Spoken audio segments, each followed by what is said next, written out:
Yo, what up, YouTube? It's Jermaine. Another day, another adventure. Another day, another adventure. There's we'll let some viewers pop in first before I started yapping. Whew. I feel great right now. Just got some sleep. Just drink a bunch of water. Just had some food. Where am I right now? Where am I?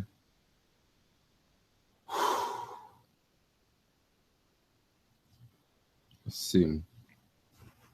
There we go, some viewers online. So I know a lot of you guys are already wondering, where are you, Jermaine? Where are you? Well, I'm already back in the States, but I don't want to talk about my experience because I want you guys to see tomorrow's video. Because what happened to me what happened to me was in the airport was just downright crazy. And I don't want to talk about it on live stream because I want you guys to see the video. That video is going to come out tomorrow morning, by the way. Like I say, what happened to me in the airport was crazy. Like, yeah, it was nuts. Here we go.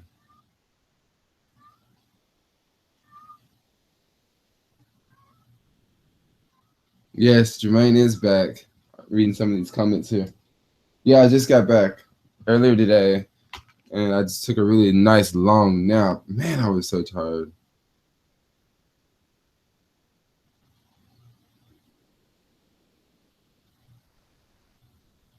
Yep, Jermaine, I'm back at it.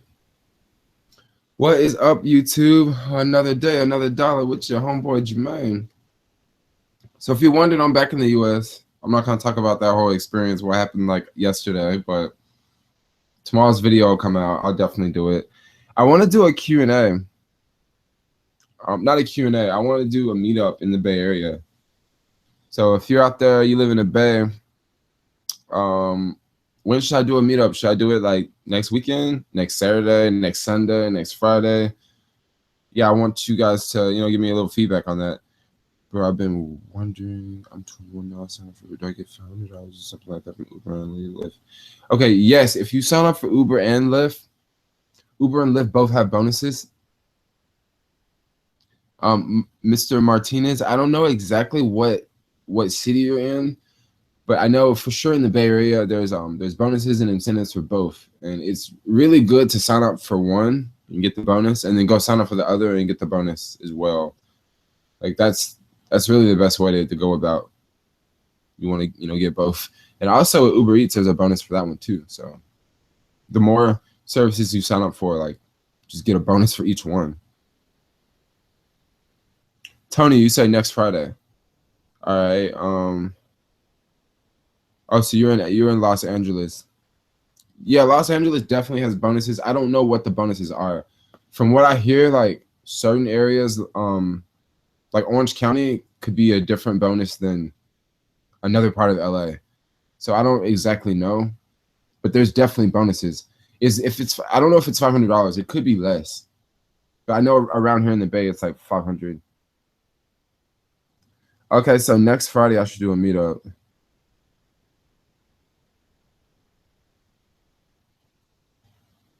Crazy week, Jay. Rideshare drivers and SF, be careful. Someone tried to hack my Lyft account. Wow, people are hacking Lyft accounts now?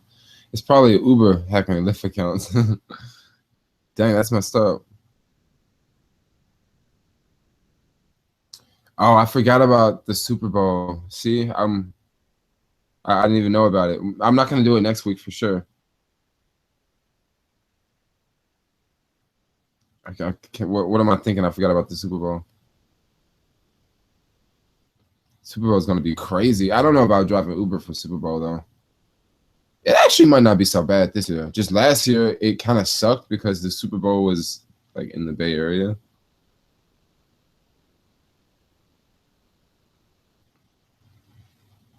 Oh, right on, Father. Happy birthdays. You got to come back to New York. I want to come back to New York hella soon. I want to come back to New York soon. I just left Korea. It was so cold in Korea, and in New York, it's going to be probably about the same temperature. It's like 20s, Yeah, but I will be back in New York like very soon. Like I love New York. New York is one of my favorite cities right now. Much love for the NYC.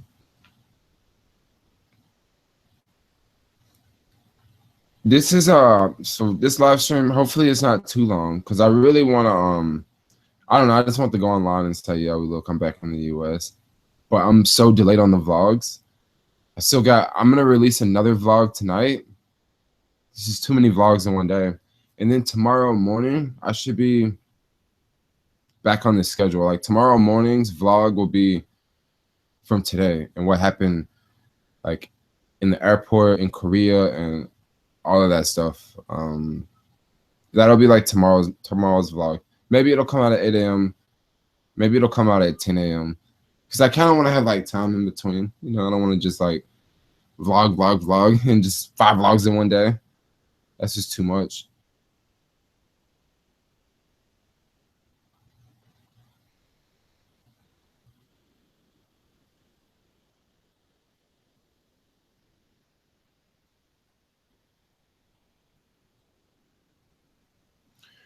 Okay, so if you sign up online, it really depends on how you sign up online. If you are watching like a YouTube video and there's an Uber commercial, if you click on the commercial and sign up, that's actually, um, if you do that, you don't get a bonus because no one referred you.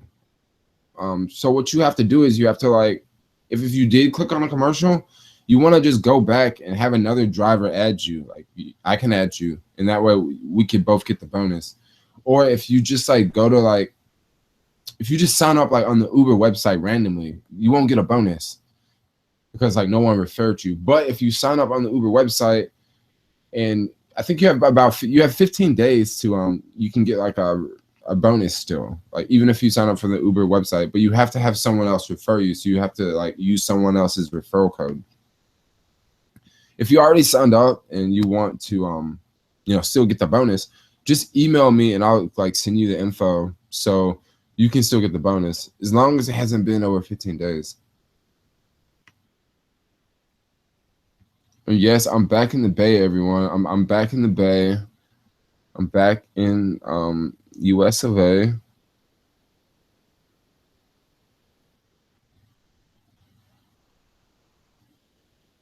Wow, taxi companies are signing up for Lyft and sending out a taxi instead. That's crazy.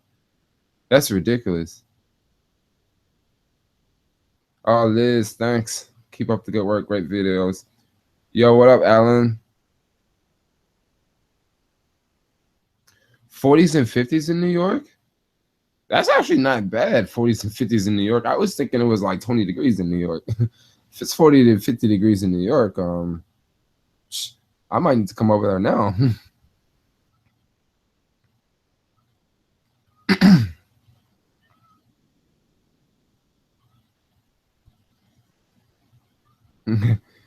You're the vlog master. I try to be the vlog master. Vlogging can get pretty tough, you know? Is Postmates worth it? Welcome back. Oh, right on, Billy. Is Postmates worth it? Postmates can be worth it. I think I'll definitely do a Postmates video coming up soon. Ooh, those yawns are coming out. But guys, I flew on a plane like for what 9 hours. So if I yawn quite a bit, that's okay. Because I only got like 5 hours of sleep since I got here. And I'm like, I want to do a live stream because I really want to do a live stream. I love doing live streams. Jermaine, that's sick. Back in the ash. Yep, Ashley Jermaine is back in Oakland. I am back in Oakland. Oh, so New York's hella windy. Ooh. I mean, that's cool if you're in a car, but if you're making deliveries on a bike, I already know that feeling. Bro, what's your email? I'll drop my email right now. I'll probably email you. I'm going to email you after the live stream.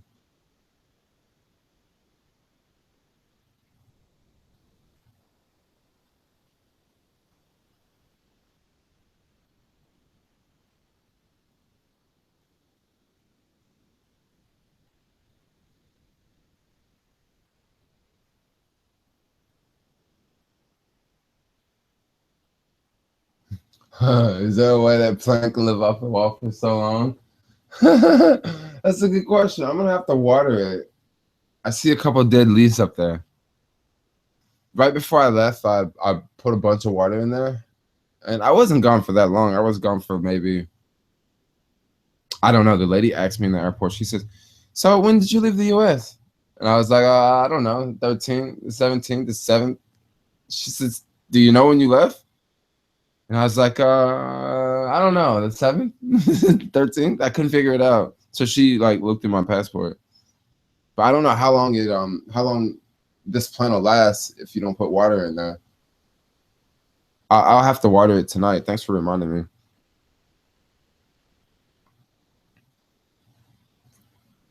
50 degrees 2 days ago. That's nice. Okay, so I've been hearing a lot of good stuff about Grubhub, especially coming from New York. A lot of good things about Grubhub. So maybe that's the one people should jump on to. I hear that it's been keeping people busy. Like it's not a lot of waiting around. Uber Eats, I don't know about Uber Eats. From what I hear, like Uber Eats is sort of doing this. Like it's good sometimes and sometimes it's not good. I like I said, I got to jump back into the game. I've been out of town for a little bit. I'm definitely going to be doing Uber in a couple days.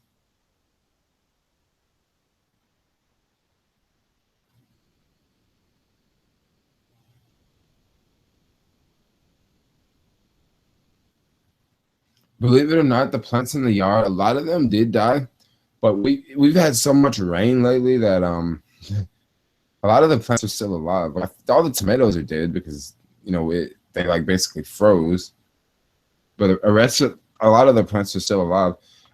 I would show you guys, but it's just really dark right now. It's just lit up here because I have this like studio light, but like outside it's like wicked dark. I'll put it in a vlog tomorrow.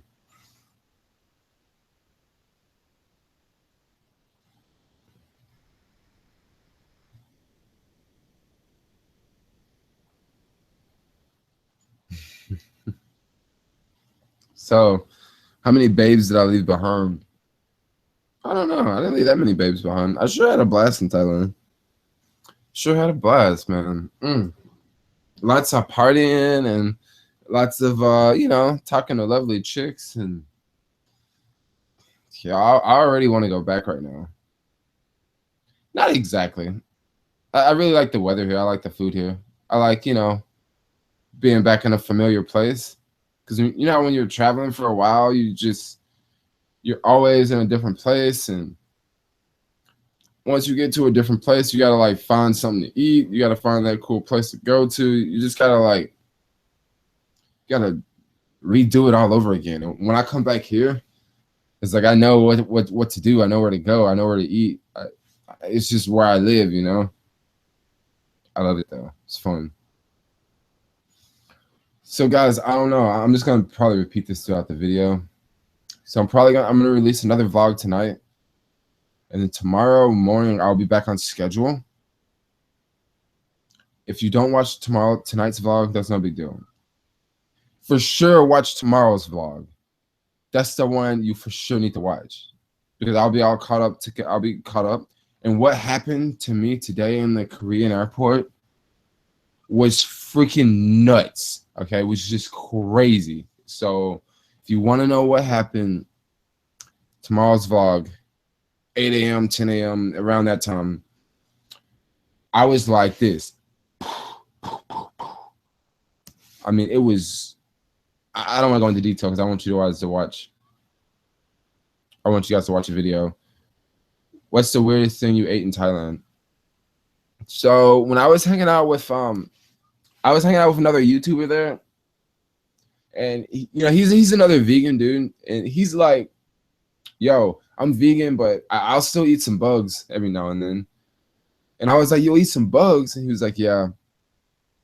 And he was trying to get me to eat some bugs, but he wasn't eating bugs, and I was like, "No, dude, I don't think I want to eat any fried bugs." But they literally had fried bugs on the streets that you could just buy, like fried bugs. I mean, imagine that. Just, yeah. I mean, you see people eating them, and it's the craziest thing. You know, I didn't eat that. I know you just asked what's the weirdest thing I ate, and I just told you some random fried bugs, but I didn't even eat those. But yeah, fried bugs were the weirdest thing I saw. Now the weirdest thing I probably ate there was, I don't know, it was probably food on the airplane was the weirdest thing I ate. Maybe the thing at 7-Eleven, the little dish I had at 7-Eleven, but actually that was really good. That dish was really good from 7-Eleven.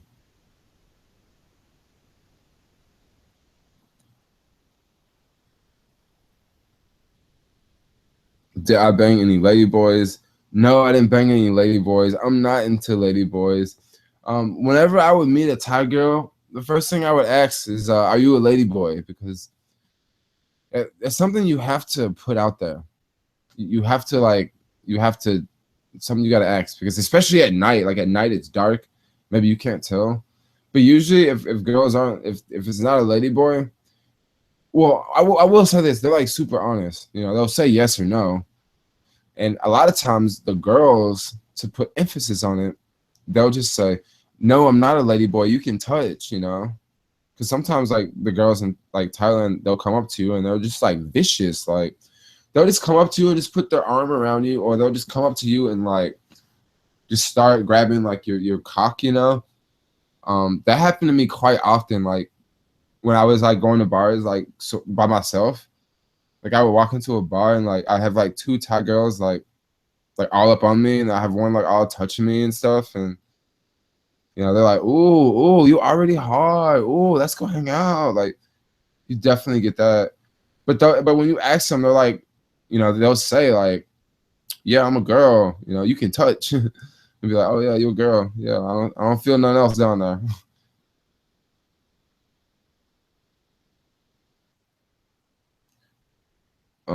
Daily expenses visiting Thailand.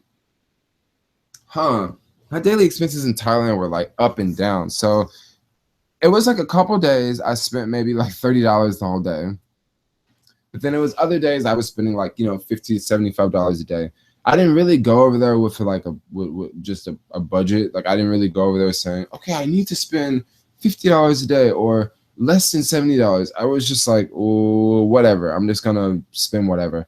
When I was younger, like I would book trips like that. Like I would go somewhere and just take $1,000, and that was my budget. But for the past couple trips, like I haven't really taken a budget. Like I just go with like a bank card and I just spend whatever, you know.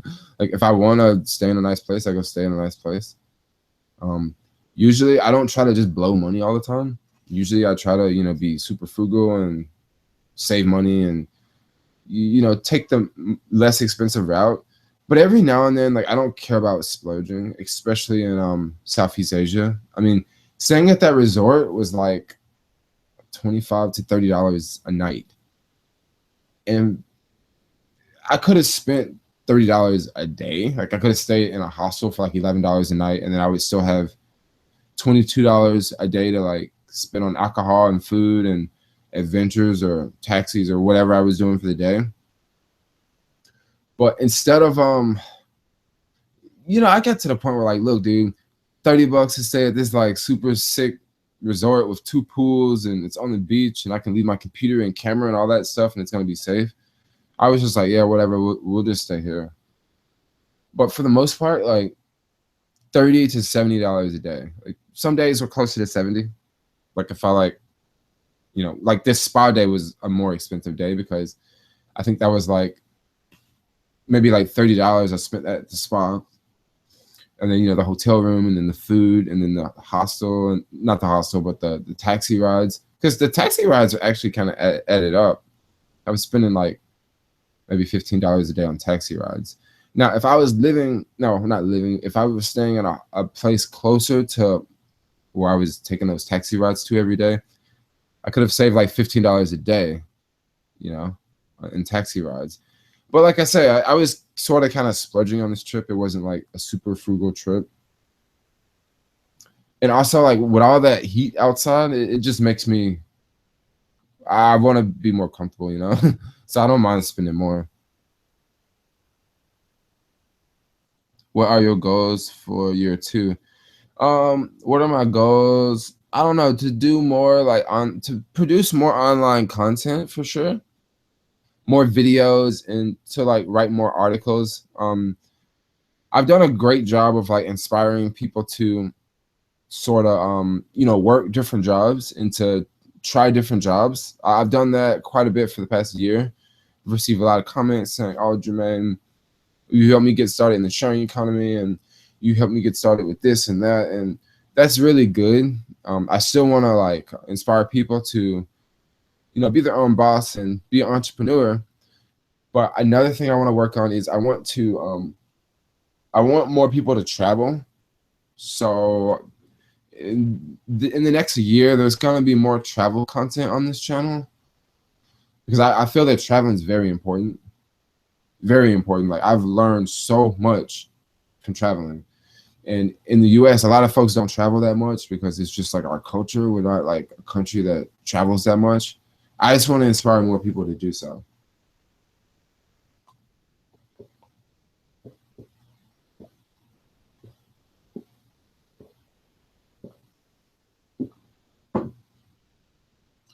Ooh, that water was so good. Fried bugs. Fried bugs are a trip.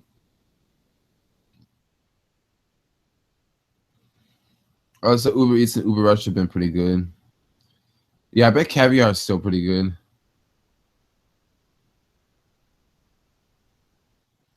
How many drones did you massacre in Asia? I did lose my drone in Asia. That really sucked, but I'm not tripping. I'll get another drone. Eat a fried scorpion. Bugs are gross. Yeah, bugs are pretty gross. I am back home. I'm back in Oakland. I'm laying in my bed right now. It feels so great to be back here. It feels so nice to be back.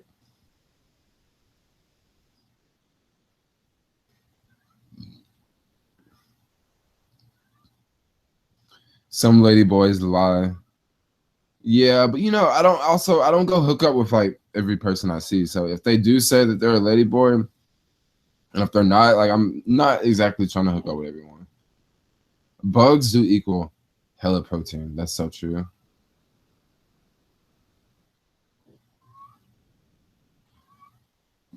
No homo, it's hard to tell the difference. I kind of disagree with that. Like usually you can kind of tell lady boys like from the eyes and from the eyes and from the Adam's apple. Now a lot of them have surgery, but you, I don't know. You got to have common sense. And majority of the time, I wasn't chasing Philip. I wasn't chasing ties. I was chasing Europeans, like them girls from England. Like I was after them chicks, and I know that's a real woman. It's kind of weird to go all the way to Thailand and chase European chicks, but you know, you got to do what you got to do. I didn't put all of that in the vlogs, by the way, because I don't want it to seem like Jermaine's a player. And another thing I didn't want to portray in the vlogs, I didn't want it to be like, oh, he's with that girl and he's with that girl and he's with that girl, because I'm actually looking for a girlfriend, and whenever I meet chicks and tell them I'm on YouTube, the first thing they're gonna do is go and look at my channel and look at my videos and see what I'm like and what I'm about. So if they go to my channel and see that like, oh, he's in Thailand and he's got this girl in this video and that girl in this video and that girl, it's just not gonna look right. So I kind of have to like I got to be real. I can't show like all my heights.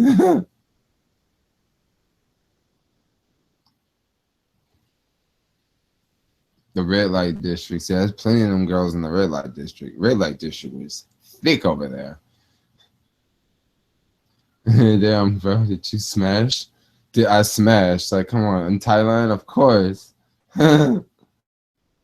How is the bike culture, bro? The bike culture is off the chain. Like people that are riding bikes in Thailand, you're just real. Like, I mean, the traffic is nuts over there. So to see somebody on a bike and they're just getting through, and I'm not talking about a motorbike. I'm talking about a cycling bike.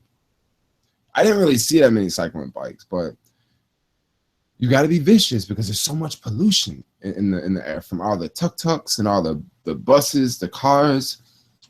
So when you ride a bike, you almost have to have a mask on. So You know, I breathe in the car exhaust.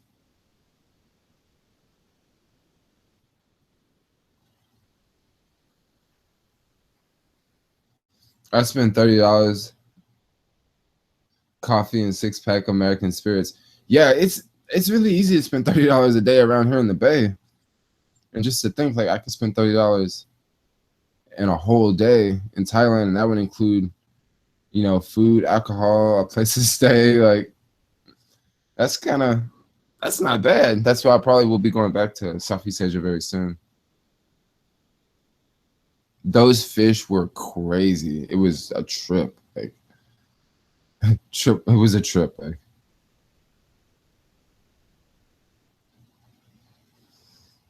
do you ever worry about getting kidnapped in different countries?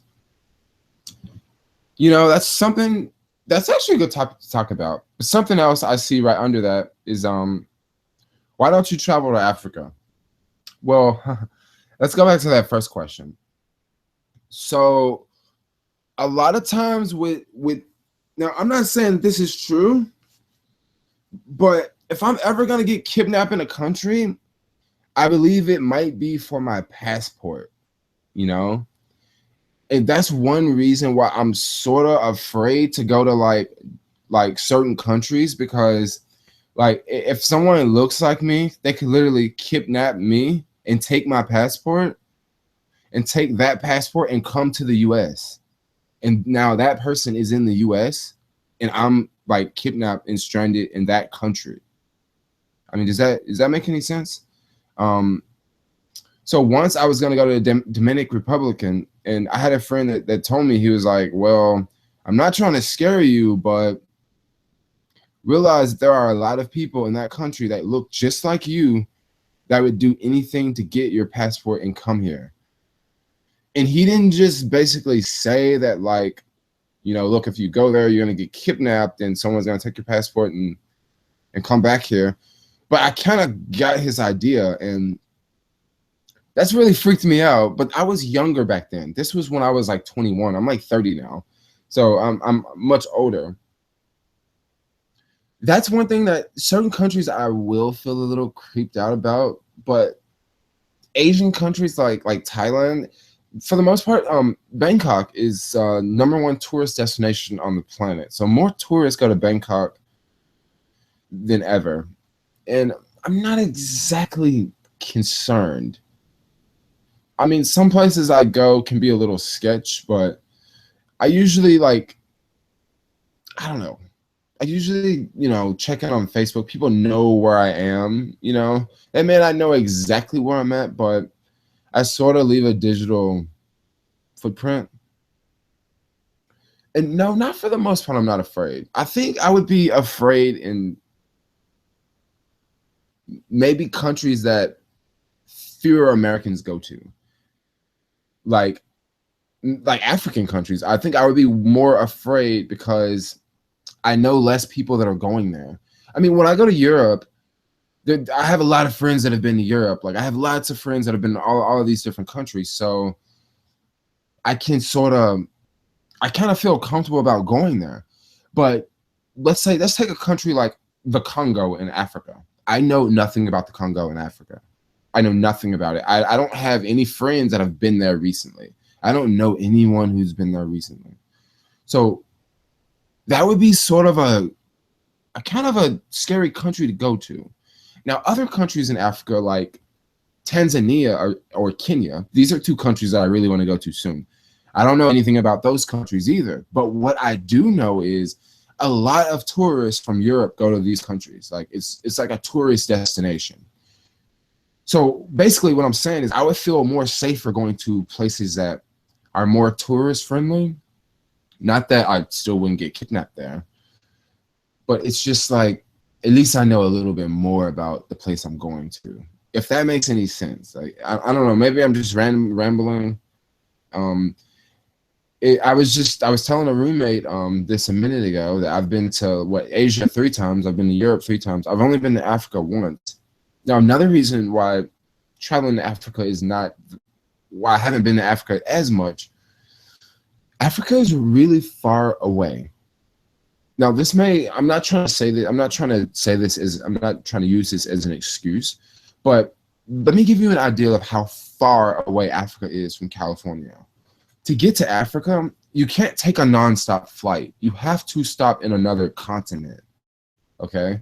So I just said that I've been to Europe 3 times. I've been to Asia 3 times. For me to go to Africa, I'm gonna have to go to either Europe or Asia again, and then I'll go to Africa from there. So Africa is like, it's far away, it's more expensive, and it can be extremely difficult getting around Africa by being so big and by supply and demand. Supply and demand creates well, let me take this back. Okay. In the US, you can fly from San Francisco to New York for like $300. And the reason why you can fly so far so cheap is because there's so many flights going there every day. To fly from San Francisco to Amsterdam is pretty reasonable because there's so many planes going from Amsterdam to San Francisco every day. So more supply, there's more planes going there, so it's cheaper to go there. Going from San Francisco to South Africa is going to cost a whole lot more because there are fewer planes going there. So airlines can charge more because there's less competition. It's another reason that makes Africa more expensive to go to. And also in Africa, there's like 64 countries. There's a ton of countries in Africa. You just need to, sometimes you may need a visa or you may need extra shots, and that just makes the cost more. Okay. And believe it or not, there are some very, very expensive countries in Africa. Very expensive countries. It would not be like taking a trip to Asia where I could spend like $1,000 in a whole month. It would be like I need like $4,000. Like some places in Africa are like pretty dang expensive because of Europeans, because of, Britain, England ruled a bunch of colonies in Europe. Like England ruled a bunch of colonies in Africa. Certain parts of Africa can be pretty dang expensive, and usually I typically go to cheaper places. However, my next trip will probably be to Africa. If I don't find a $300 flight going to Europe, that's another thing. You can find $300 flights from here going to Europe. You can't really find a $300 flight going from here to Africa because it is far away and there's less planes going. I'm going to scroll down now because I don't want to talk too much about this.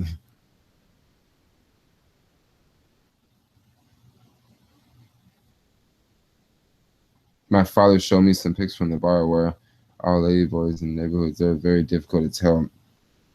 Believe me, when you're there, you can tell. It's a place you gotta go to. And a lot of times, and yeah, it's a place you really just gotta go. And like once again, like I was talking to hella foreigners, so I know for sure that this is a woman because she's from Europe, or she's from the US. Like, yes, you really gotta have. I mean, if you're that incompetent about sleeping with a lady boy, maybe you shouldn't be sleeping around. I mean, that's kind of how I see it because I know, you can figure it out. You can figure it out. Like, it's not rocket science.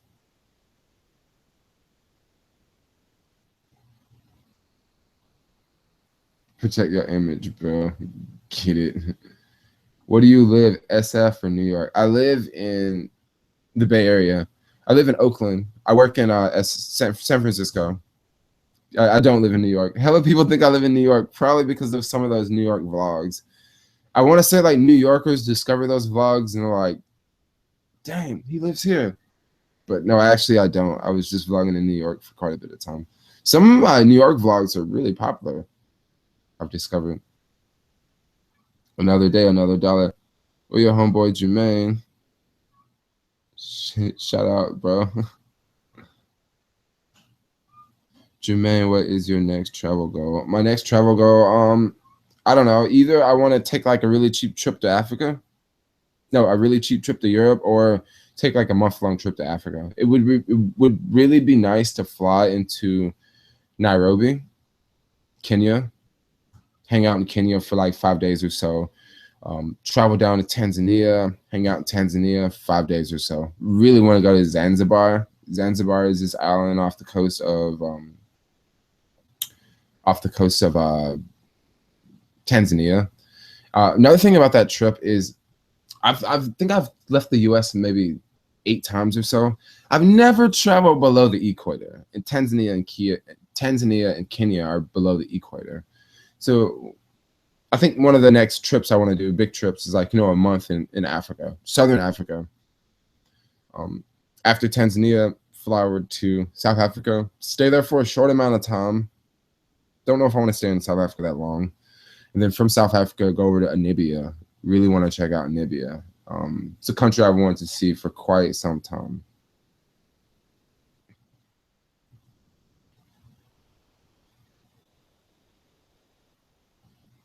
Been to the DR 10 times, no issues with passport. Well, when I asked in the airport, they were like, no, you can't do it. Like, it's closed. This was the border in South Korea, North Korea.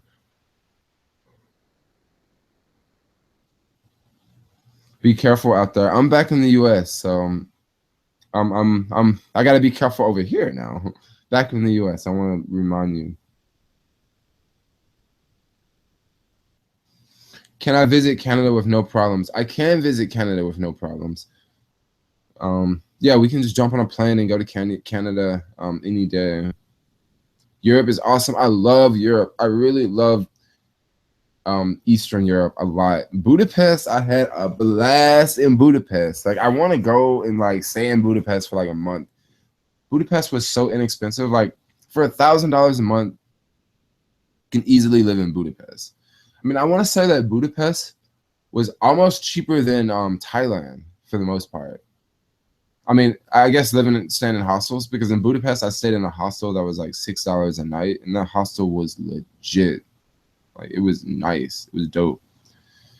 Maybe I'll have to check out Budapest later this year, because flights to Europe are like pretty. Flights to Europe are like pretty cheap right now.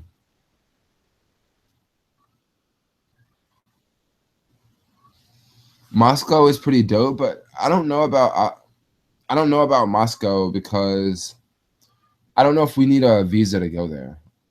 It may be okay for us to just go to Moscow, but I don't know exactly, because I don't think we can just go to Russia as Americans. Yeah, I don't think Russia and the US are like that cool. Okay, so Africa may be a little sketchy now. Africa may be a little sketchy, but the thing about Africa, it's such a big place. Like, the whole continent can't be sketchy. That's kind of how I see it. Like, certain parts will be. Group trip to Africa.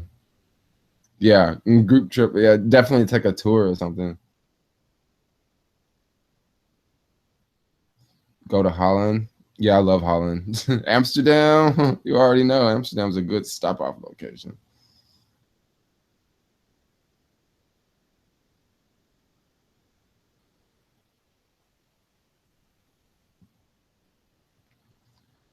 The rideshare industry. The rideshare industry is like this. It goes up and down. January is a very tough time for the rideshare industry, because hella people go out of town and stuff. So January, February can be tough. Now, March, on the other hand, things will start picking up in March. One reason why I did take a trip in January is because it's so slow around here, and it's been raining like crazy. So it's a perfect time to take a little vacation.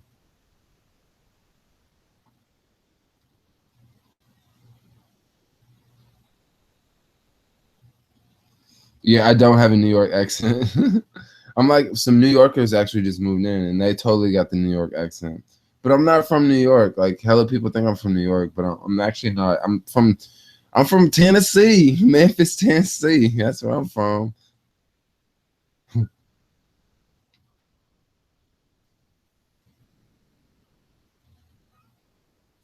Took a trip to Oakland one time. Robert, you live in SF?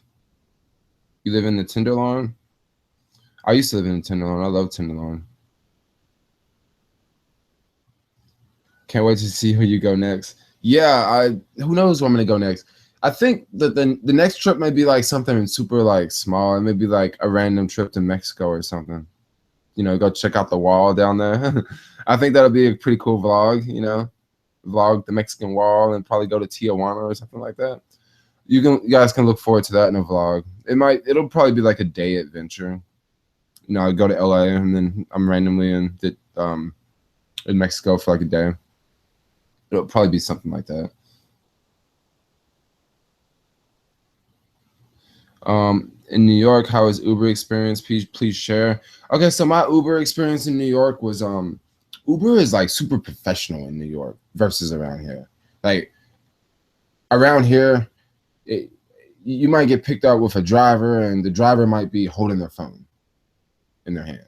In New York, it wouldn't be that way. Like it's official. Like it's a completely different service. It's almost like being in a taxi, being in an Uber.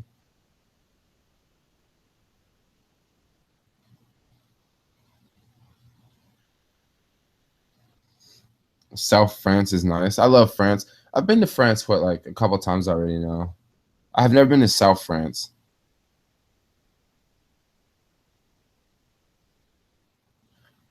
No, I'm not gonna go to Syria. Certain countries I wouldn't go to. Syria is one of those countries that I would not book. Would not just book a flight and go to. I don't even think I could get a visa to go to Syria if I was crazy enough to want to go to Syria. Syria is not on the travel list. There's way more places I want to go to than Syria, guys. I mean, come on, I want to chill on the beach in like a chill country, and Syria is not that chill. Like, there's so much going on in Syria right now. You like the hat. So I was rocking this in the airport the whole way.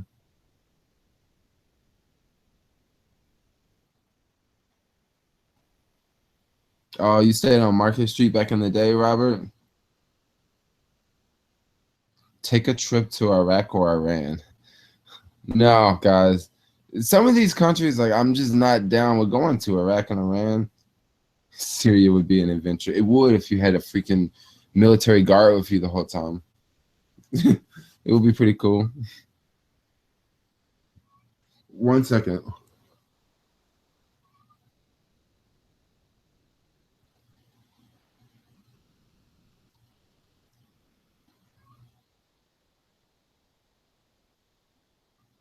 Yo, back. You guys already know I ordered some Uber Eats. And it's been pretty nice. I should have ordered Uber Eats in Bangkok. Didn't do it. I just didn't do it because I don't know. I just didn't do it. Like I should have ordered food. It was kind of hard to order food in Bangkok when you don't speak the language, you know. And you're ordering it through an app. Like if I go to a restaurant, I can show them on my phone. I can be like, "Hey, this is what I want," you know. But on an app, someone said something about Brazil. I want to go to Brazil. Brazil would be a lot of fun. Maybe I should go there next. I've only been to South America once. So I have a friend that since I've been out of town, there's this chick that's been talking to me big time because I think that like when I go out of town, people are like, wow, Jermaine goes out of town. Like Jermaine's cool. Like people think that like I'm like cool all of a sudden because they see I'm leaving the country. But what they don't realize is I always leave the country. You know, this is something I've been doing for like years. So like, there's this girl, she's like, oh, Jermaine, like we should travel together. We should travel together. And I'm like, yeah, if you want to do that, we can travel together. And I'm like, where you want to go? Where you want to go? And she's like, oh, I want to go to South America. I want to go to South America. And I'm like, South America, I'm down. Like I've only been to South America once. So I need to, you know, take another trip to South America so I can, you know, bring it up. But yeah, South America would be cool.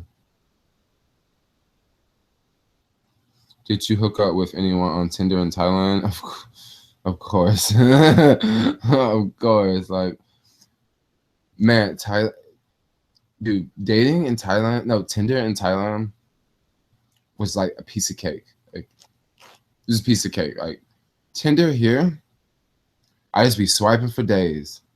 Tinder there, I'm swiping and I'm getting matched. Like I'm swiping, I'm getting matched. I'm swiping, I'm getting matched. Like I had so many conversations going, and then girls will be like hella close. Like a girl will be like a mile away. Like around here, when I get matched with someone, usually they're not like a mile away. They're like, maybe 5 miles or 6 miles or 7 miles or something like that.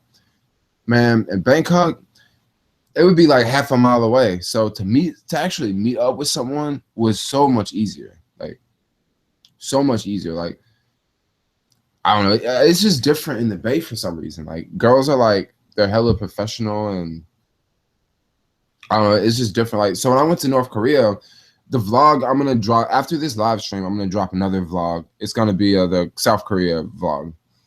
So when I was in South Korea, before I went to South Korea, like I was on the Tinder app and I'm like, trying to meet a girl because I'm like thinking I'm gonna be there in a couple days. It would be nice to meet someone and then we can like meet up and then chit chat, hang out. So I met this girl offline and it was just like it was like easy. Like I was like, hey, let me meet someone. So I set the Tinder app for like South Korea.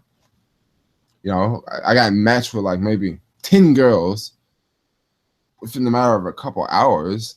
I mean, that never happens in the Bay. Like I've been on Tinder like right now since I've been back. I've been swiping right, like hundreds of girls just swiping right. No matches. It's like, dang, like nobody want to talk to me around here. But over there, it's like a whole different thing. Like they don't. It's not the whole American mentality. Like American mentality is where you work, where you go to school, what you do. Like it's not like that. Like I tell a girl around her that I make YouTube videos and I drive for Uber, and they just laugh at me. They're like, "Oh, well, that's very low in society." But what they don't know is they don't know where I've been. They don't know where I'm going. Like they just judge me on like one thing. Around there, it's like you say you make YouTube videos and girls are like, really? Oh my gosh, that's so cool. Because they probably got some job that's like completely different and they're looking up to you. In the US, you tell somebody you make YouTube videos, they're like, oh well, I'm gonna make YouTube videos too. Or oh really? That's what people did when they're in college. They made YouTube videos. Like I get that a lot when I'm like on Tinder. It goes like, what do you do? And if I say anything like, oh, I'm a social media marketer, it's like, oh really? You're a social media. So what do you market? I eventually gotta say what I do, I just noticed a big difference. Like people don't it's not so judgmental once you get outside the US. Like I feel that like that just boosted my confidence so much. Like so much. Like around here, I'm just like, all right, I, you know, I really gotta have I gotta have some like hook. Out there, you could just be like, you ain't gotta have a scheme. Like you can just be yourself. Like right now, I just got off the phone with one female, and I'm thinking, dude, we would probably hang out if I had a car, but since I don't have a car, we ain't gonna be hanging out. You know what I mean? Like it's that type of thing around here. Like, and it ain't the fact that like I ain't got a car. Like I could just go freaking rent a car whenever I want, but it's just like, oh yeah, to hang out, I need to have a car. Like it ain't like that outside the US. Like forget that girl in Korea could care less if I had a freaking car. She was just like, dude, you cool. But around here, like, you gotta be damn near more than cool. You gotta be cool with like something to offer.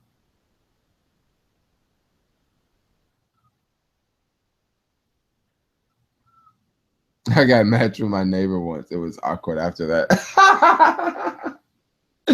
Dude, I was thinking like when I was going through Tinder in the Bay, like I would see people that I actually knew, like, friends of friends and stuff. And I'm thinking, what if I get matched with like one of them? What if I get matched with one of them? That'd be funny.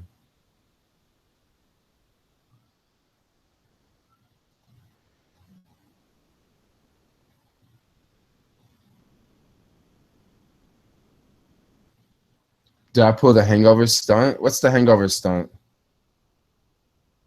Haha, the digital age. Yeah, this is the digital age.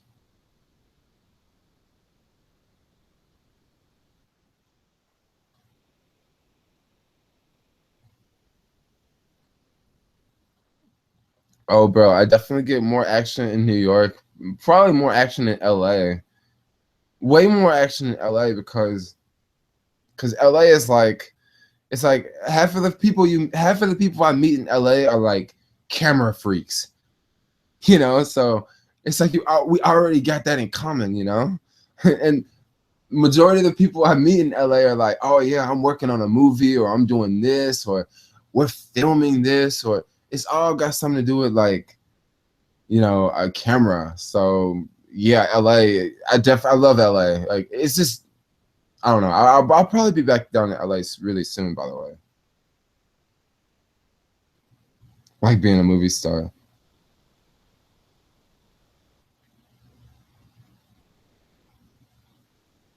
People look down on Uber and Lyft drivers.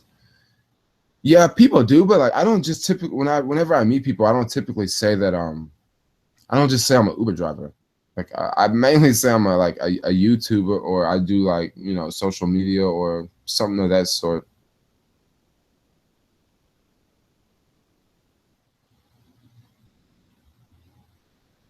Social media is such an American thing. Not really. I mean, dude, in Asia, they're like way more into selfies and way more into Facebook and Instagram than we are. Like, in like especially the Philippines, man. In the Philip when I was in the Philippines a couple years ago, the internet was Facebook. Like, let me just repeat that again, just for some of y'all. Like, in the Philippines, the internet was Facebook. You know how in the US, like the internet is like Google, it's Twitter, it's Facebook, it's MSN. It is the internet is whatever you want it to be. In the Philippines, like I remember going to certain places and you would see it would be a cell phone ad on the wall and it would be for Facebook only. Like that's the only thing you get is Facebook. I mean, it's like I mean they live on like social media in some of these like countries.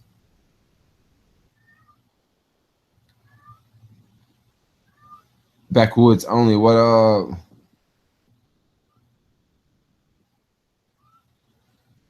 so many women in the US are shallow. Yeah, and that would explain why when I was going to Thailand, why you would look on the plane and you see like 75% men on the plane because they're like, look, let's like something is popping over here in Thailand. You know, everybody's freaking going to Thailand. Thailand is a spot. That would be funny to get matched on Tinder with your nightmare with your next door neighbor. But the craziest thing about that is your next door neighbor, she swiped right too, and you swipe right. So maybe that ain't the worst thing in the world. Maybe y'all both just like each other.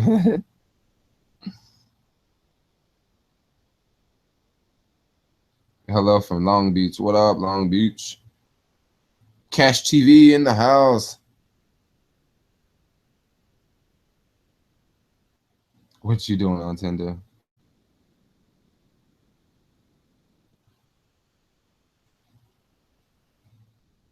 Hang out the hangover movies. I didn't really have any hangovers in Thailand. Like I was pretty responsible. Like I didn't want to go through the whole hangover thing, so I took care of myself.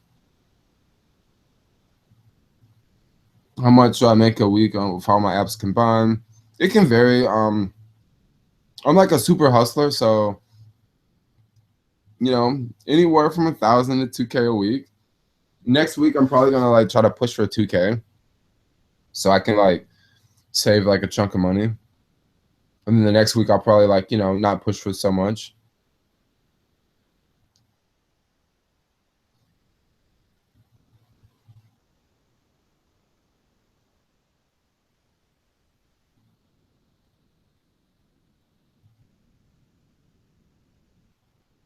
You're right. I could just drive Uber and like meet chicks in Uber. That's definitely one thing I could do, especially in the city, man. Always some hot chicks in Uber in the city.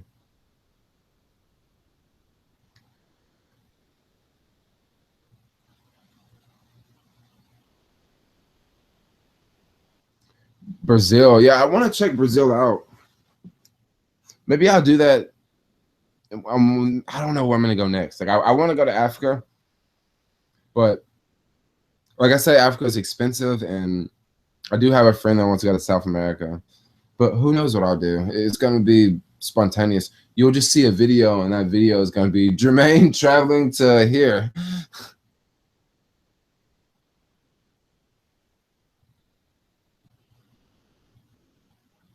You make more than I did, and I went to college. I make a lot. I make a lot more than a lot of my college friends. That's why I dropped out of college, because I didn't want to get into debt and then be making less money. So that was one reason why I said I don't think I want to go to school. And I'm like super dyslexic.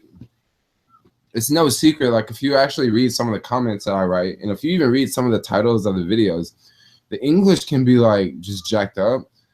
And that's one reason why I didn't want to go. I didn't want to stay in school, because I'm just like a crappy writer.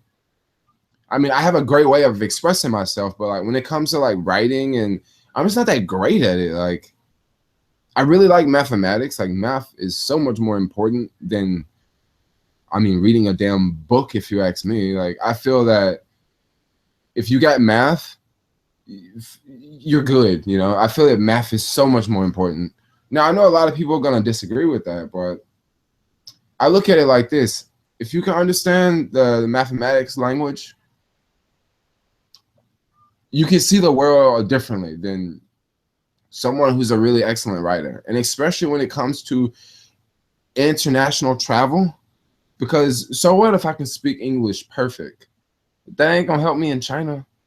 So what if I can speak English perfect, and I know all the correct pronunciations? That shit ain't gonna help me in Vietnam. You know, mathematics will. So it's like it's a different language.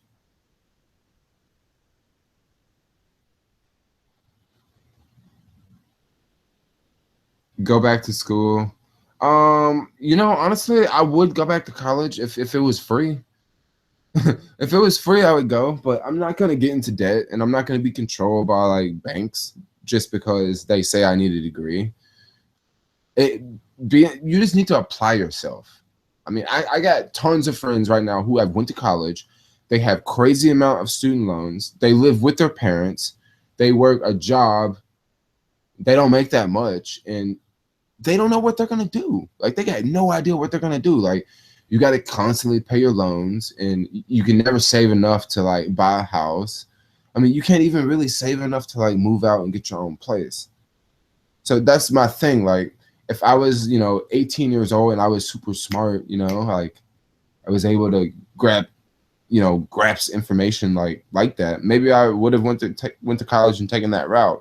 But if I would have went to college and taken that route, this person that you see on YouTube would not be me. I would be just like everyone else. Like I would just be working a job, and I would just go Monday through Friday, and I would have the weekends off. And I would not be making YouTube videos, because that's not that creative of a life. The reason why I'm on YouTube is because I kind of feel that like my life is somewhat interesting, and I do a lot of random stuff, and I can share that with people. But if I just go to work and I'm just working a normal job, like if I'm like an English school teacher, like that is not the most entertaining thing to follow. You know what I mean? I'm not trying to say that like if you're an English school teacher, your life is boring, but for me being a storyteller, like I just feel that like my life is, I don't know. I don't want to go back to school unless it's free.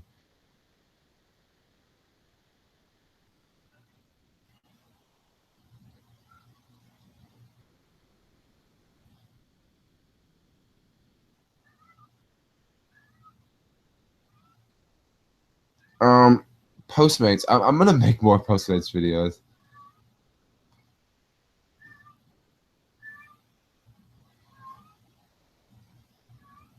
You got any advice for someone who got kicked off Postmates? Postmates. Try out Uber Eats. Yeah, go sign up for Uber Eats. And when you sign up for Uber Eats, use my link. It'll be I'll put it in the description. You're 3 weeks behind the vlogs. Well, I'm back in the US as of now.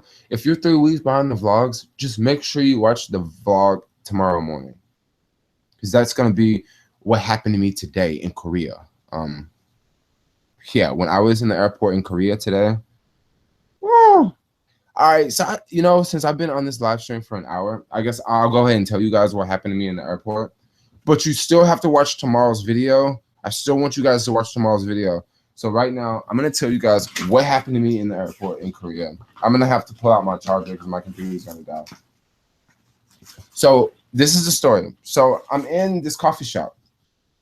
My flight leaves at 4:05 p.m. I walk out of this coffee shop at 2:15. No big deal, no big deal. I already got my ticket. I'm already checked in for the flight. No big deal. Like, I just got to get to the airport and get, through security, get my passport stamped, and just show up to the gate. Okay. It didn't work that way. I walk downstairs. I'm getting ready to get on the train. I'm like freaking out. I don't know what train to get on. I'm like, crap. I'm looking at the time. I'm like, dude, I don't know if I'm going to make it. Like, I don't know if I'm going to get on this flight. Like, I still got to take 3 trains to get to the airport. And I'm in downtown Seoul. The airport is like, Google Maps says 1 hour and 9 minutes. I'm freaking out, right? So I get on the first train, and I get off at the second stop. I get off at the right stop, and then I get on train number 3. All right, once I get on train number 3, no, I'm not making any sense. I get on train 1, then I get on train 2, and then I get on train 3. I get off. As I'm getting off at train 3, I have 15 minutes before the flight leaves. 15 minutes. Now, maybe a lot of you guys don't travel as much as I do. That's not a lot of time. You got to go through airport security. That takes time. Well, before you even go through airport security, you got to get from the train, out of the train station, into the airport. And then once you get into the airport, you got to get to airport security. Once you get to airport security, you got to wait in that line, right? You got to go through airport security. After you do all of that, you still have to go through immigration to get your passport stamped, right? I have 15 minutes to do this. So as soon as the train doors open, I'm jetting, right? I'm trying to get out of the train station. In Korea, the train stations are massive. I mean, you're like 6 floors underground. So you got to go up all these escalators, right? All right, I get out, and there's the gates. I have the ticket in my hand. I touch the ticket. I need to add fare. I need to add money to the ticket. Cool, there's a machine right here. I, put the ticket in the machine, put the money in the machine. Somehow I have my bank card in my hand with the ticket, okay? I walk through the gate. As I'm walking through the gate, I touch the ticket. Now, after you touch the ticket, you go through and you still have the ticket in your hand. And there's another machine. You're supposed to take your ticket and stick it in the machine, and you get like the deposit back from the ticket. But I'm in a hurry that I'm like, look, I don't need the deposit. Like, I don't need, 500 won or whatever. What am I going to do with 500 won? I'm going back to the US. 500 won is like less than 50 cents.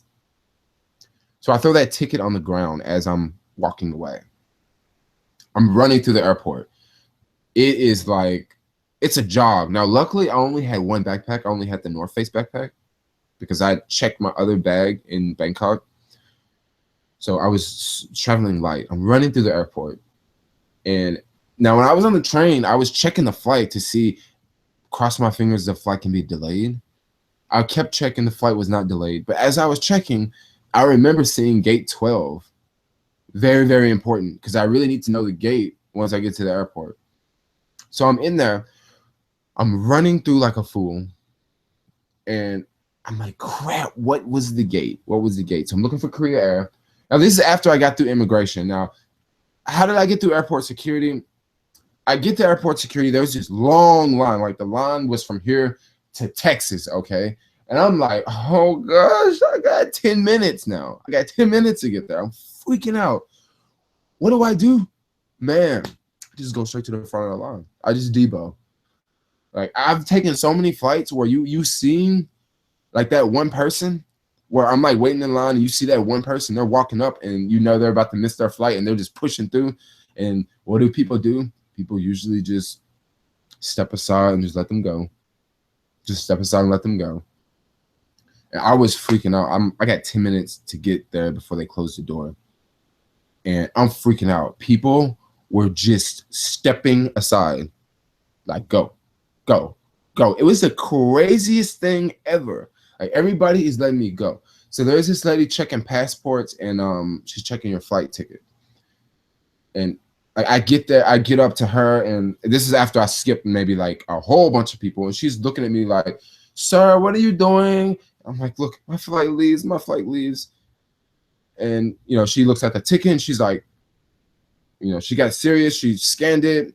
I was so late that it wouldn't scan. So she took me like from that little area to like to basically the machine where you put your backpacks in. And it was like 5 people in front. And there was this other lady like right there. And she was like, go, go, go, go, go, go, go. Like everybody was like, go. And there was this guy like at the X-ray machine. And he's like, you have your computer in your backpack? So I quickly took my computer out of my backpack because all these people let me skip. I went through airports. I went through security. Cool. I'm like, crap. What do I do now? So I got to go through immigration. Luckily, the immigration line was super short. It was 7 people in line. I went straight to the front of that line.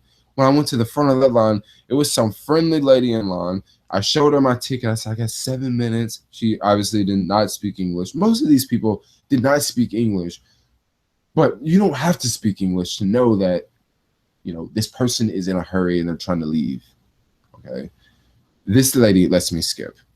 The lady in the immigration booth, who I gave my passport to, gave my ticket to, she knew exactly what was going on. She's looking at me like, yep, you about to miss your flight. What does she do? She keeps me there for less than 15 seconds. She takes my passport, looks through it really fast, because I actually had the stamp, like, whenever you leave, they want to make sure that you had a stamp, like, entering the country. So I had that passport page, like, there so she could quickly see it. She flipped through and saw the stamp, bam, stamped my passport. And from there, I was out. So I'm in the airport. It's time to look for that flight and fly, okay? But I still got to get from there to the plane. And you know how airports can be big. Like some airports, you walk in and you have to take a train in the airport to go on the other side of the airport. Like, it can be a disaster. So what do? I remember that it was gate 12 because I kept checking. I kept refreshing when I was on the train. So I remember gate 12. And I'm looking up. There's gate 1 through 12, and there's gate 12 through something, and there's gate 60 through 190. And I'm like, whoa, 112. So I'm just running, right? Running through the airport. Just like running. I'm sweating like a pig because in Korea, once again, I had like, 3 shirts on, a jacket, I had, the tights on, yoga pants, 3 pairs of socks. Man, it was 20 degrees out there in Korea. It was cold. So I'm like running through the airport. I get to the plane, like just barely made it. Somehow it took me like 8 minutes to get from the train to the plane. In 8 minutes. 8 minutes, bro.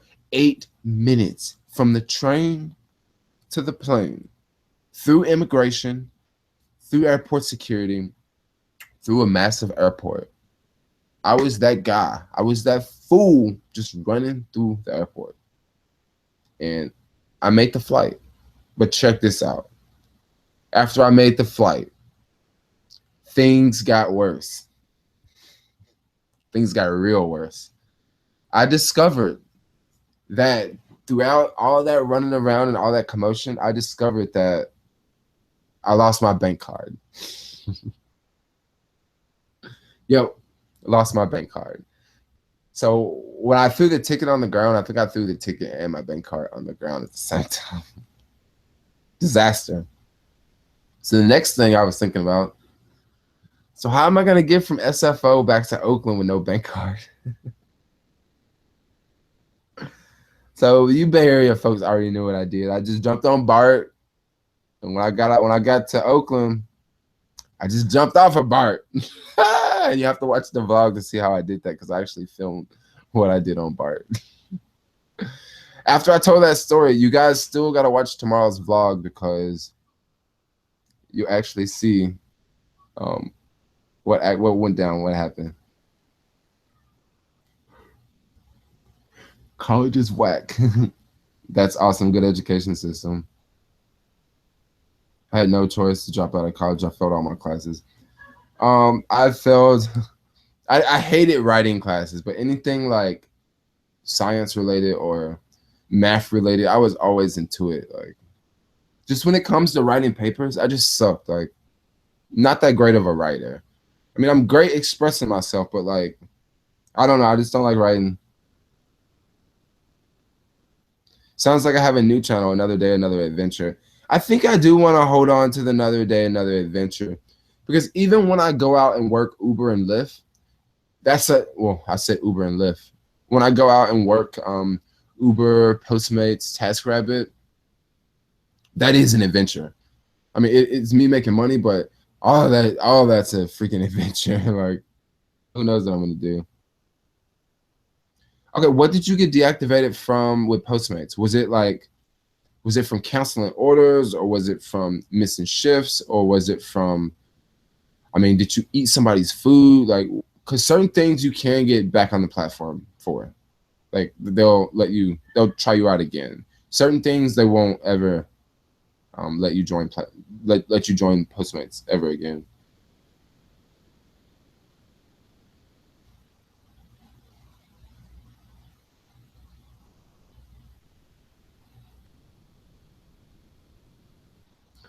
You know, Google and YouTube, like, there's so many people learning so much from like YouTube and like Udemy and all that. You can learn so much stuff online.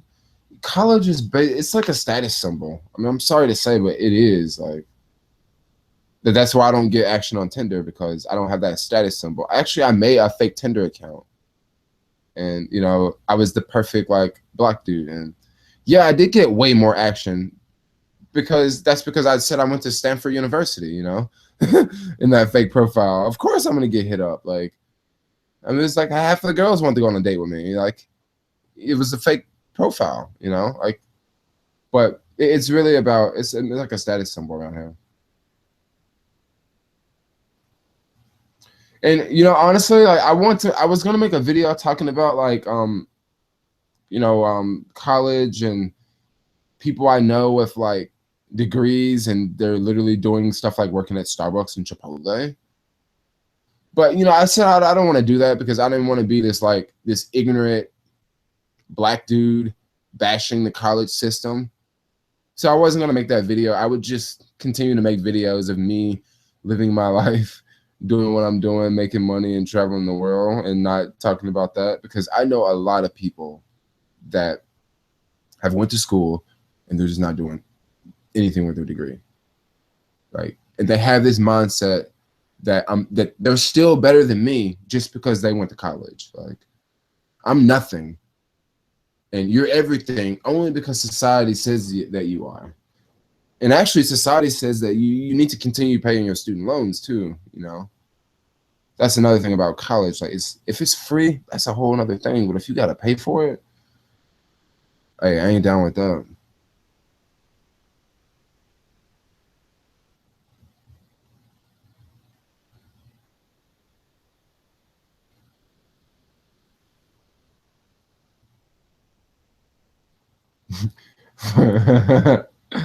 From the train to the plane.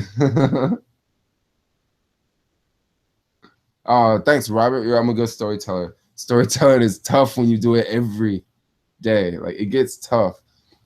Someone asked me, so how much longer are you gonna make daily vlogs? And I was thinking, I don't know, maybe another 6 months. Maybe I can do it for another 6 months. It's not easy. Like, it's not easy. If I sit here and told you guys making daily vlogs was easy, I would be a liar. Like, I would be a liar. How many other people out there do you see pumping out daily vlogs every day? And I'm not talking about like just getting in front of a camera talking for 5 minutes. Like, that's kind of easy to do. Like, I could do that, but that would be boring. Like, I try to switch my videos up. I try to show what I'm doing. I try to show where I'm at. I try to show different angles, you know. And the more you put into videos, the more work it's going to require. Like, dude, drone footage, it looks really easy. For the most part, drone footage is actually easy to capture. Like, you just send your drone up, you capture footage. But that's extra work. That's extra work in editing. Now you gotta, you know, now usually I may film with like 2 different cameras in one day. So that's 2 different SD cards I need. That's 2 different SD cards I gotta work with. That's more footage I gotta look through. And then if I like have a drone in the video, that's just more work. You know, you gotta look through the footage, you gotta copy it, you gotta chop it up, you gotta add a song to it, you gotta look for a song, you gotta type out all the stuff in the description. And a lot of times I don't really do that because, you know, I just don't have enough time, you know, like it can be tough. And then writing articles about your videos, like that's really important. I mean, that takes time. I mean, so daily content is pretty brutal. I probably will stop doing daily content maybe in like 6 months, but I won't, just because I'm not doing, I probably will still have daily videos coming out, but they just won't be daily vlogs. It'll just be a video like every day, or maybe every other days, or I'll do like more like maybe I'll do more like documentary style stuff.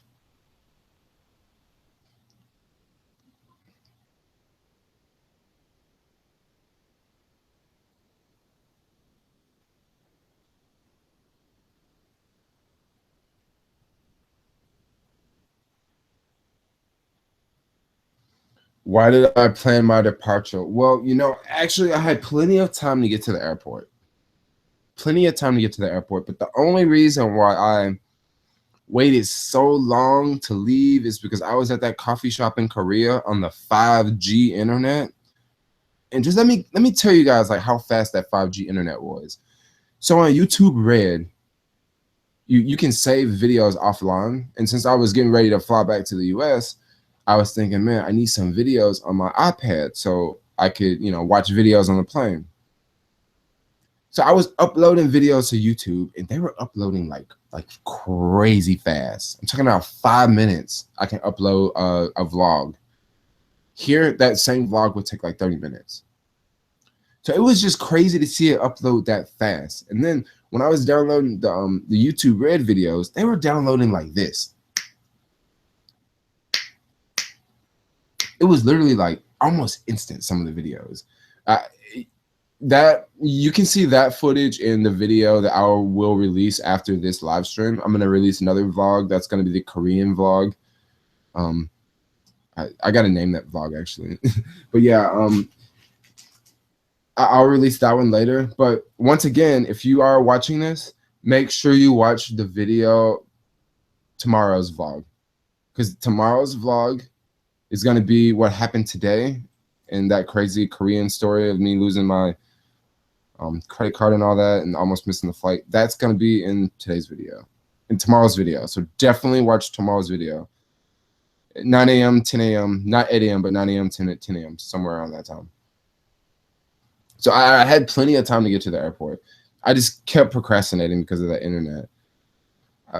Internet was crazy fast. Like,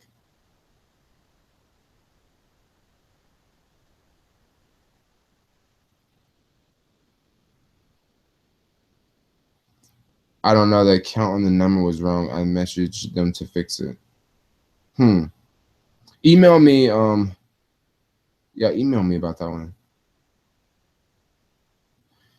Paint us a picture of yourself in the future. Well, what I want to do in the future is I want to make more, looks like I'm going to work on more stock market videos coming up soon.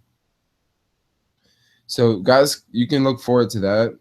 I'm still going to be doing stuff, still going to be doing sharing economy stuff, but I want to diversify a little bit more. Lately, I've been like trading a lot on Robinhood, and I've been making money with Robinhood, and I want to talk more about that in the future. Look forward to, you know, videos of how to invest $1,000, how to invest $5,000. I'm gonna work on some videos like that soon, because I have a lot of subscribers that want to know, like, dang, Jermaine, like, you know, I want to get started in investing. Like, what do I do? How do I do it? So I'm gonna make content about investing more, because it's kind of on the same realm of making money, and it really goes with the channel, I think. And then also the stuff I plan to talk about is not rocket science. I'm not gonna just jump into options trading, because options trading is it's not like the easiest thing to teach someone, and it's not very simple for people to just grab and start doing. But what is very simple for people to like start doing is to just invest in like blue chip companies. So I'm gonna make videos talking about that in the future, and the videos are gonna be like mainly, you know, buy and hold, you know. So look forward to that in the future. Like, a lot of people want to know more about the stock market, especially like driving for Uber and stuff like that. So we'll definitely create more content like that in the future.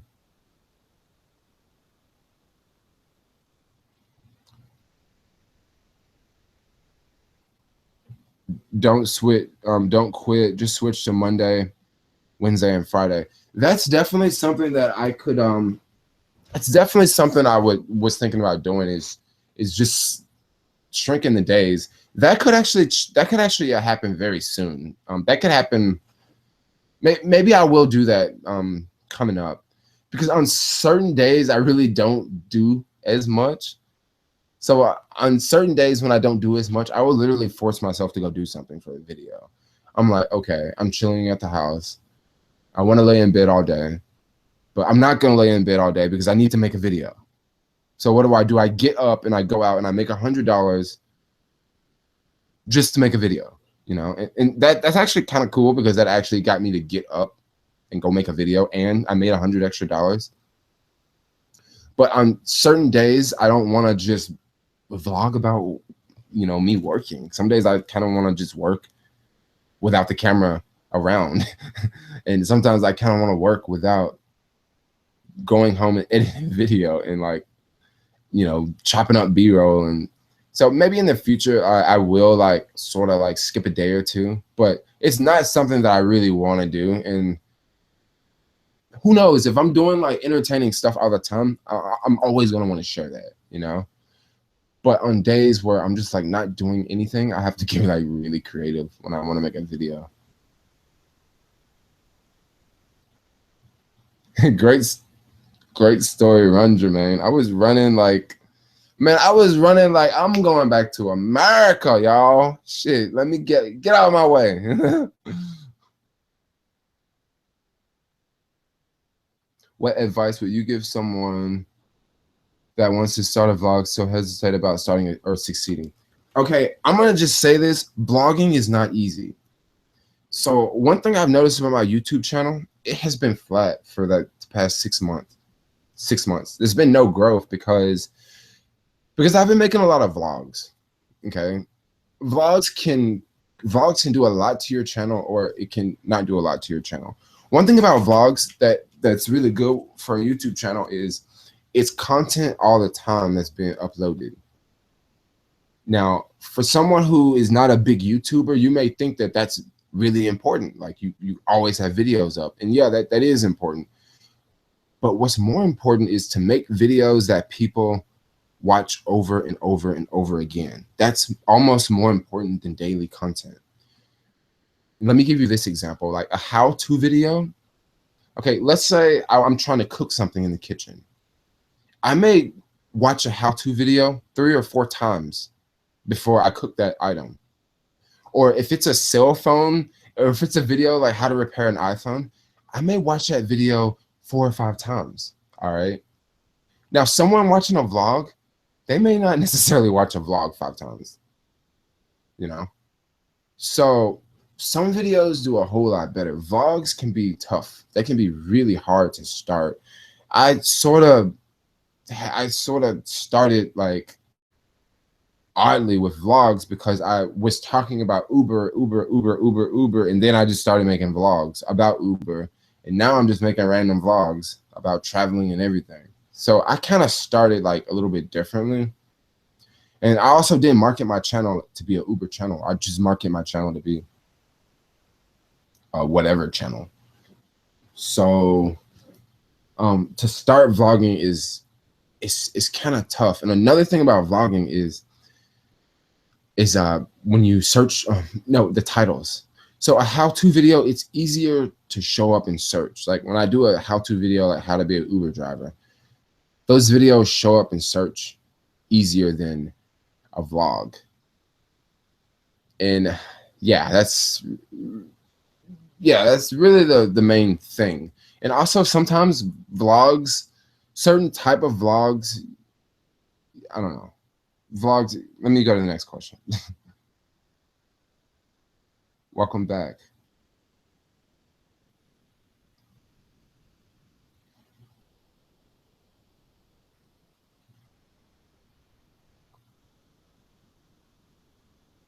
Did I call the bank to cancel a card yet?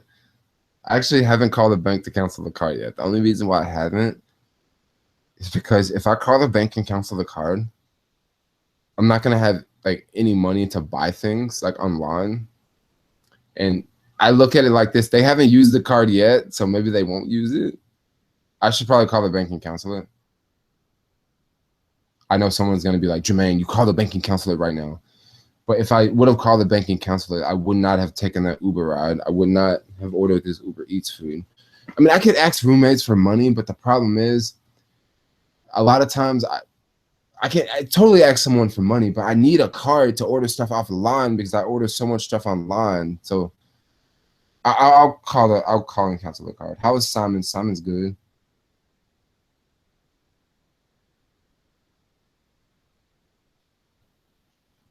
Ever thought of a career in major movie editing? Editing vlogs is a lot different than editing a movie.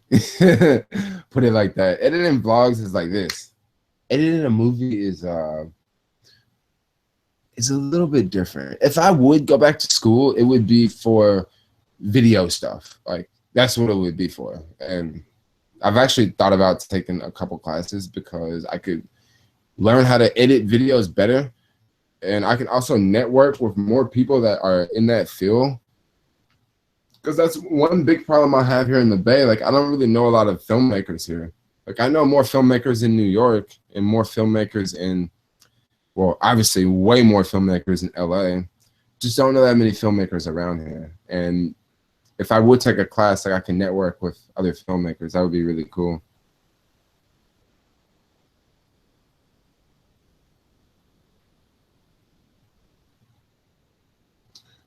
Robinhood, you're interested. Well, one cool thing about Robinhood is it's free stock trading. And believe me, free stock trading is legit because other brokers, they charge you like $7, $10 per trade. And that can add up like quick. Especially if you don't have a lot of money to start with. You know, like if you got $25,000 to start with, you know, when you pay a $9 fee, that's not that bad. But if you only got $1,000 to start with and you pay a $9 fee, and let's say you want to take that $1,000 and pick 5 different stocks, well, now you have to pay a $9 fee on each of those 5 stocks. Like with Robinhood, it's free stock trading. Now Robinhood still makes they make money off of. I'll just go ahead and say this. It's actually not bad how they make money, but this is how Robinhood makes money. They make money off of your money in your Robinhood account. And how they do that, let's say it's Monday and I transfer money into my Robinhood account.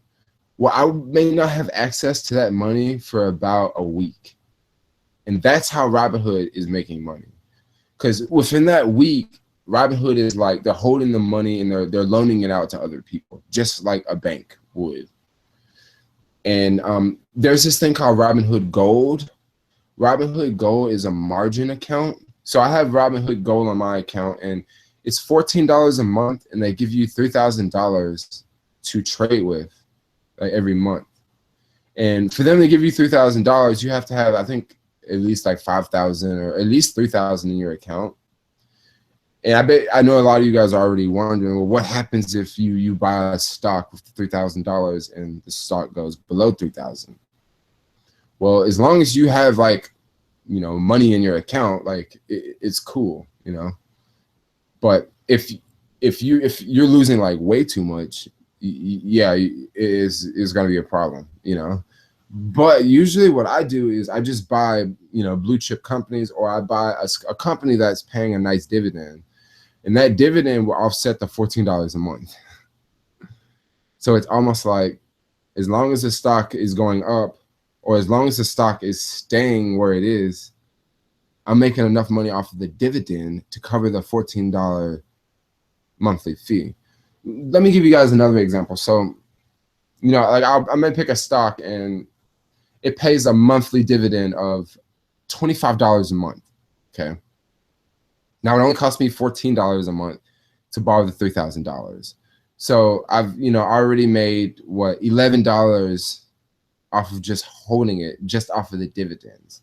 Now let's say the stock price actually increases in value. Well, I'm gonna make even more because now the stock price has increased in value.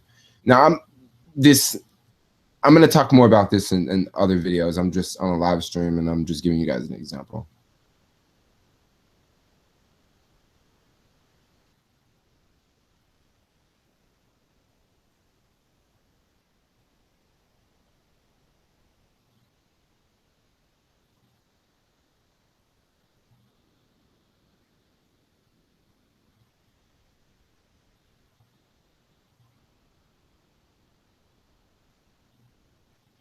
Oh, so what do I think about the Muslim ban? Well, you guys already know, like, I'm totally against that shit. Like, sorry to be cussing, but it just really pisses me the fuck off. Like, I really wish that we could live in a country where Muslims, Jews, and Christians can all hold hands. And unfortunately, we don't live in that country. Like, I don't know, my whole life is like, it is about diversity. Like I don't want to be around the same group of people. I want to be around all sorts of different people, and it just pisses me off. Like, I was at the airport earlier. I didn't see any of that because I think it was I was there like super early in the morning.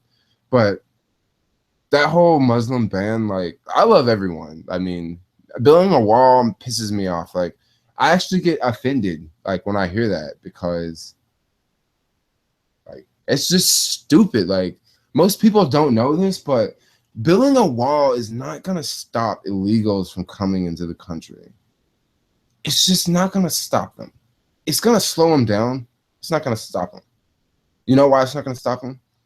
Because they've been building tunnels for decades, and more illegals get in the US through tunnels. And how do they build a tunnel? This is how they build tunnels from Mexico to the US. They take a factory in Mexico, okay? They dig a tunnel.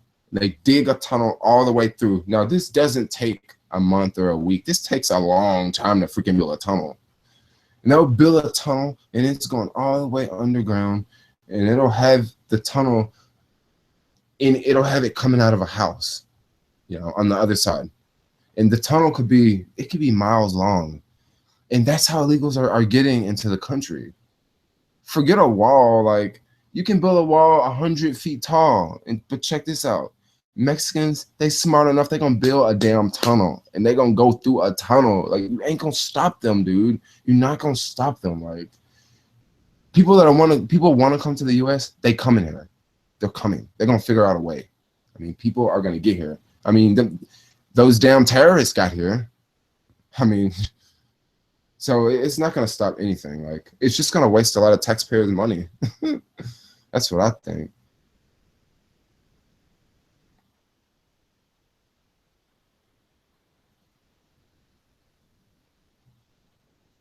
Yeah, I'm definitely going to be sleeping off the jet lag. I think by tomorrow I'll be okay with jet lag, because I took like a 5-hour nap here, and then it's like 11 o'clock now, and my plan is to go to sleep around 1 a.m.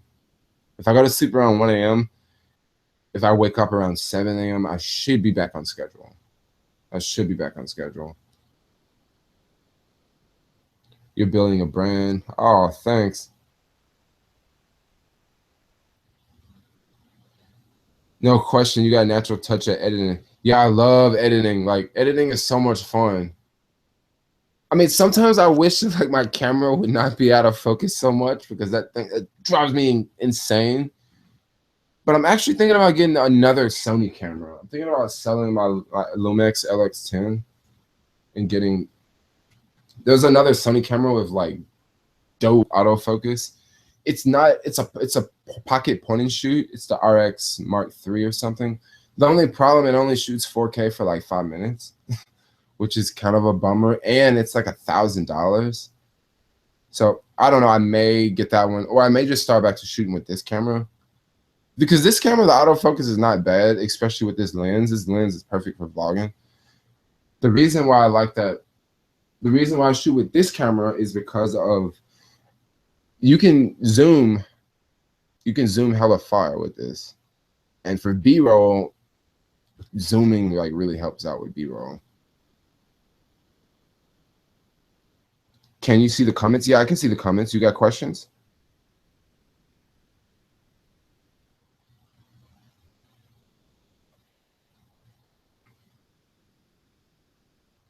Can you drive for Uber Eats? When you drive for Uber Eats, do you have to do Uber too? Okay, so a lot of people don't know this about Uber Eats and driving for Uber. If you just sign up with Uber Eats and you already have an Uber account, what they're gonna do is they're gonna give you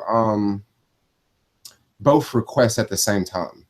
What that means is you may pick up a UberX ride and then the next request might be a food order, or the next request might be an Uber pool order. But if you don't want it to work that way, you can actually go to Uber support and tell them to split your account. That way, when you want to just do Uber food, you just go to that account for Uber food. And when you want to deliver people, you just go to that account. That's what I would recommend. Because I understand like sometimes you might want to just do one and not the other. So that's what you can do.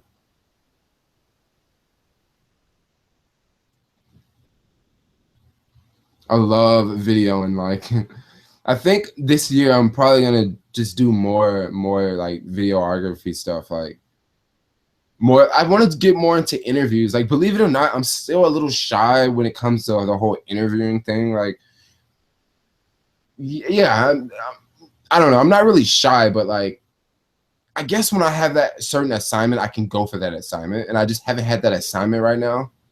So it's kind of I don't know. Maybe with the Rideshare report, I'll do more interview style stuff because that channel is going to be way more Rideshare related. This channel it's still Rideshare related, but as you guys can tell, like I do a live stream and half of the questions are not even Rideshare related, and I'm totally fine with that. Like that's totally cool. But I think on the Rideshare show, I'm definitely going to do more. Mike and I were probably going to do more reporting in the future. I mean, the show just got started. We're still working on it. Have I done Instacart? I have done Instacart. Instacart, I did it about 2 years ago. It was a lot different when I started. When I first started, you would actually have to go to the restaurant and not the restaurant, go to the grocery store and like pick all the items out and deliver it to the customer. And excuse me. Nowadays, Instacart is like completely different. Like that's a separate job. Like you have some people in the grocery stores picking out the food, and then you have people delivering it. Instacart is totally different now. I think I would like Instacart more, but I'm more on like Uber and stuff like that.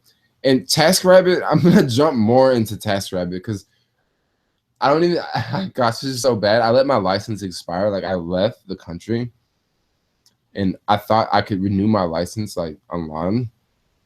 And I tried to renew my license online, but you actually need your license to renew your license online because there's this code on your license you have to enter onto the website. So I don't have a license right now, and I don't have a bank card either. So, and also the DMV is not open. It's the weekend. So I'm gonna have to figure all that out. But meanwhile, maybe tomorrow I can like do some TaskRabbit jobs because I really like TaskRabbit. I haven't did TaskRabbit for a minute. Right. Oh. You can make 2K a week from which apps? Uber Eats. You can definitely make it from Uber Eats. And then guys, also like Uber Eats, and when I say I make 2K a week, that's not necessarily from just rideshare. That's like, you know, dibbling and dabbling in the stock market. That's you know, YouTube videos. That's you know, Amazon, my Amazon store. That's one thing I haven't really talked about online. One way that you can support Jermaine without really supporting Jermaine is the Amazon links in my videos. So a lot of people wonder, like, why do you have so many Amazon links? Well, if you go to one of those, if you click on Amazon link, and if it's like for a camera, and let's say you don't even buy a camera, let's say you click on a link and you buy something else. Well, Amazon knows that I sent you there, and they give me like a commission. Like, I don't make that much. It's like maybe like 4%, but 4% can add up, you know. And one way that I'm able to create videos all the time, and one way that I'm able to, like, you know, do stuff like this is little things like Amazon links, and, you know, the YouTube videos. You know, the YouTube videos is not a lot of money. Like, I'm not getting rich off of it, because obviously you see me working all the time, but it's a little bit to help me, like, to keep going, you know. It's like to help me buy a drone, to help me buy a better camera, to help me take a trip, you know. So that's one way that you can, like, you know, help out Jermaine, is the Amazon links. Like I say, you can like click on an Amazon link and buy something else, and it still like helps out. And like I say, I don't make like crazy amounts of money from Amazon. It's like, I mean, I think in December I made like $200. You know, it's not a lot of money, but it was also December, and December is the holiday shopping season. It's the busiest season of the year, et cetera, et cetera, et cetera. But it's also a trip. Like, you can go on Amazon and see what people bought. You can't really see like who bought it, but you can see like the random stuff people buy, and it's like, it's always like random stuff, you know. It's like, yeah, I definitely didn't have that link in my description below.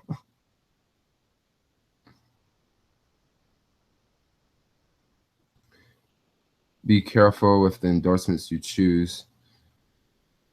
Yeah, that's definitely, believe me, I'm very picky.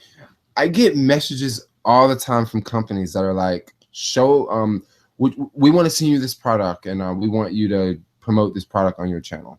And a lot of times, like, I don't respond because I don't respond because of a number of reasons. Sometimes it's something that I don't want to show on my channel because I'm like, this ain't a good idea. Sometimes it's like a company will say, okay, we'll pay you $100 if you make a video talking about this product. And, you know, $100 may sound like, you know, decent money. Like, I could just stay at home all day and make a video and just make $100. But usually when you deal with companies like that, you have to go back and forth with them, you know. Okay, if you accept it, they'll say, okay, before you send out the video, before you release the video, we want to see the video. So I email them the video. They look at the video, and then usually they always tell you, go back and redo this, or go back and say this, or say our name 5 times in the video, or, you know, they're like so anal about the whole deal. And you may think that, okay, I can make $100 off of this video, and maybe it'll take me 30 minutes to make the video, or an hour to make the video. And you might be spending all damn day on the video, you know. They'll send it back. You send them another video, and they'll say, oh, well, we don't like this. Can you do it another way? And then I mean, it could just be a hassle. So a lot of times if a company's like, oh yeah, we'll give you $100 if you make a video, I like for sure don't respond to those fools.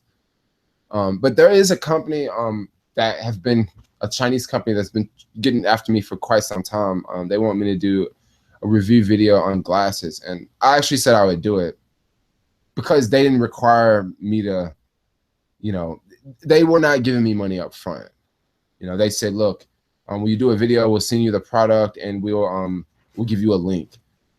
And I was like, cool, like, I'll actually do that. And there was a couple other companies that wanted me to do that for like the power banks. You know, I use these power banks, There's another Chinese company. They wanted me to do a review video, but I just didn't get back with them. Like, I was like traveling in New York. I kind of wanted to do it, but I was just like busy, and I was like, well, you guys aren't really paying me, and I don't know, maybe my subscribers would buy that, but I would rather promote Easy ACC because I like these chargers better. Like, I've used these chargers. Um, I've traveled with these chargers. I trust these chargers.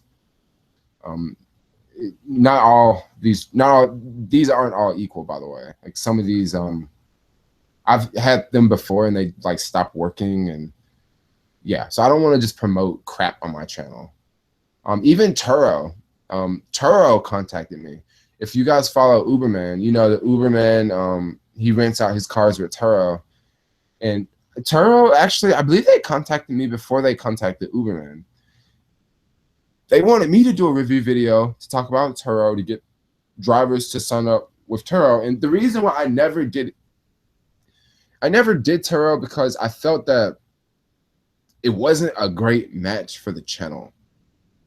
Uberman, on the other hand, every Turo video that Uberman puts out, it gets a lot of attention because it's like people want to know what happened with it, you know? With me, like, I don't own a car to rent out on Turo. So it would be kind of hard for me to make a video talking about Turo when I'm not even using the service.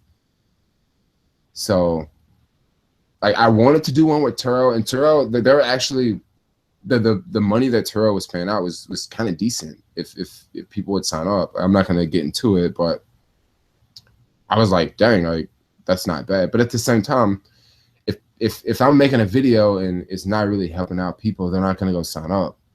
You know, I'm just gonna be making a video talking about sign up for Turo, and a lot of people would dislike that video because a lot of people out there would not be cool with renting out their car to strangers. And I know this, you know, like, I know my subscribers. So a lot of times, you know, opportunities are out there and I just say no to them because I just don't think it's a good match, you know? Like I said, I'm going to do one with eyeglasses coming up soon. I think eyeglasses is a good match almost for any channel because, I mean, it's eyeglasses, you know? And I don't know, it's just a different type of gig. Am I talking too much, or was that any value? Casey is still cool. Casey is hella cool. But Casey is freaking Mr. CNN now.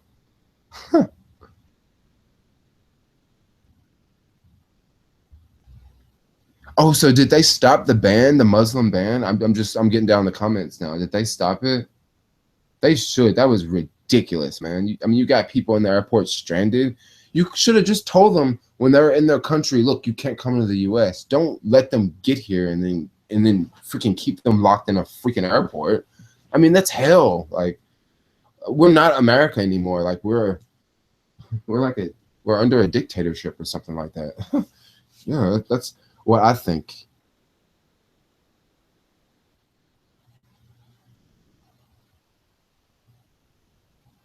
Bike, scooter, car, plenty of work for PM. Oh yeah. Do bike gear, you can always use it. Okay, the problem I'm having with my bike is I need a freaking cord for the electric. I need another cord for the electric bike.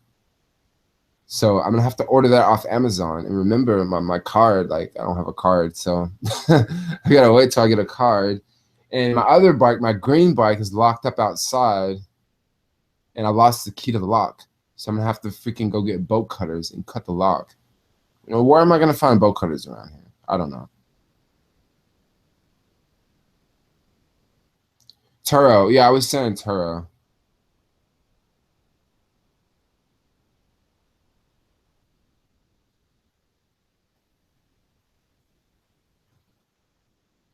Which app lets you make the most money?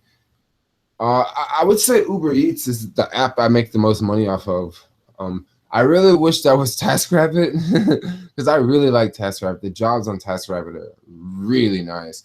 Have I tried Grubhub yet? I want to do Grubhub, but the thing about Grubhub is you have to have a car. So that's why I haven't did Grubhub. You have to have a car for Amazon Flex too. That's why I have not did Amazon Flex. And I think you also have to have a car for Juno to get the referral bonus and all that. That's why I haven't did Juno either. I don't really care. Like, so what if I'm not signing up people with Juno? But I don't know. I don't think Juno's gonna make it. That's just my thing. I don't think they're gonna make it. I don't think any of these rideshare companies are gonna make it. I think the car companies are gonna fight them off.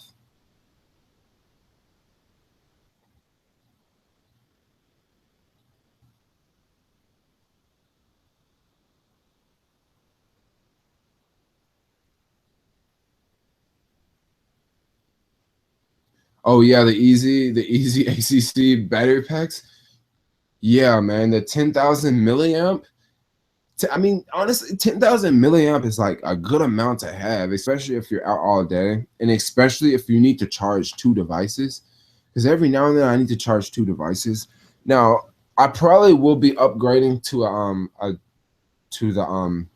20,000 milliamp battery pack on my next trip. And the only reason why I will be upgrading to the 20,000 milliamp battery pack is this is a problem I have when I travel. This is a problem I have. So usually I'll go to a place and I don't have that many plugs, and I have all these gadgets. I got this camera, a GoPro, a watch, an iPhone, iPad.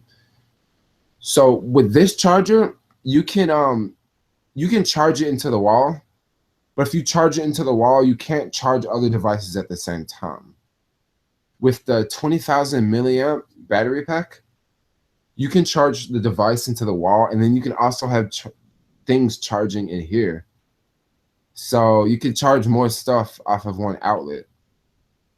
And probably when I take a next trip, I'll have a bigger one. But the bigger ones are also heavier, and I kind of like the size of this because it's heavy enough, you know. This weighs more than the freaking phone. But at least it's not too heavy.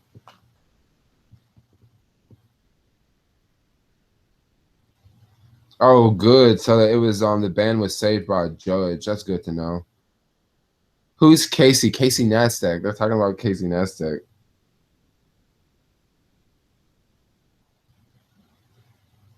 No money in food delivery market. Okay, it's slow right now. It's slow because it's January. You know, people are just kind of tight with their money right now. Things are gonna pick up in February. And another thing that you guys must realize about the Bay Area is it's almost like a double-edged sword. When things get slow, it's like more people go out and work. So when things get slow, things actually get even slower because there's more people out like working. Gosh, ooh, guys, I want to tell you guys something. So when I was in Korea the other night, you'll see this in the video that I will put out after this live stream. But I saw a guy on a motorcycle with 8 cell phones, straight up 8 cell phones. Like he had them on the motorcycle. And I was thinking, bro, that's crazy. How are you even powering 8 cell phones? I mean, how many power banks do you have to power 8 cell phones? Like this dude had 8 cell phones. Like you will see it in that video coming out after this live stream. I'm gonna drop it.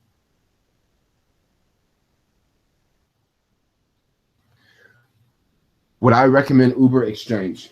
No, I would never recommend Uber Exchange. The reason why I would not recommend Uber Exchange is because renting a car is a better deal. Renting a car is a much better deal because you don't have to there's no credit check when you rent a car. You just put down a $250 deposit and you go rent the car. That's a better deal if you ask me, because Uber Exchange, you got maintenance, you got to worry about oil changes, you got to worry about tires and all that. With renting a car, you don't have to worry about any of that. You know, the only drawback with renting an Uber car is you have to return it every month, and every time you return the car, it takes time because you have to take time out of your day to drop it off. And then when you go rent another car, it takes more time because you have to go to the Uber office and get that car linked up with your account. So it can actually take a little bit more time. But look at it like this: if you own your own car, you still gotta invest time in maintenance. You know, you gotta go to the DMV for registration. You gotta go get the car smogged. So you still have to do stuff with the car if you own it. So I feel that it's a little bit better I feel it's a little bit better with renting a car versus owning a car, and also you don't have to worry about the depreciation. Renting a car, I don't care about how many miles I put on it. Just put as many miles as I can, and then just return the car. With Uber Exchange, you know, I don't know about the mileage and all that, but it's definitely not the same as renting a car.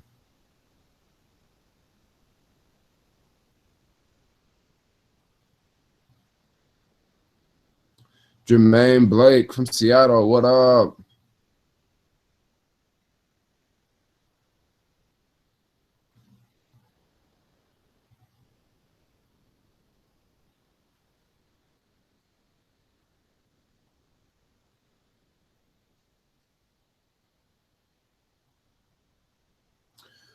Do I support the ban from the Muslim countries? I mean, I'm just gonna say this, like, I don't really follow that much. I really haven't followed that much of the politics behind that. I mean, I've been traveling for a little bit, and have been following quite a bit of politics, but I don't really know too much about that to give a definite answer. I will say that it sounds really messed up, especially for people who live in those Muslim countries and they just want to come here to live a better life. That's messed up. I don't exactly, like, I don't really know too much behind it though, because I know for sure that, like, that's just screwed up. Like, if you know, if you're living here and you want to live here and you want a better life, and you know our country's saying no, like, that's not cool. But like I said, I don't really want to like comment on it because I don't really know exactly.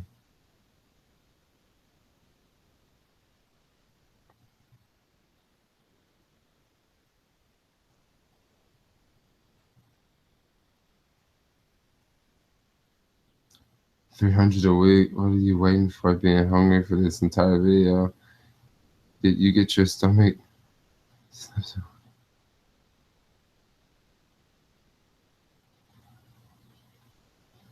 Uber is bad. I don't recommend it. What city are you in?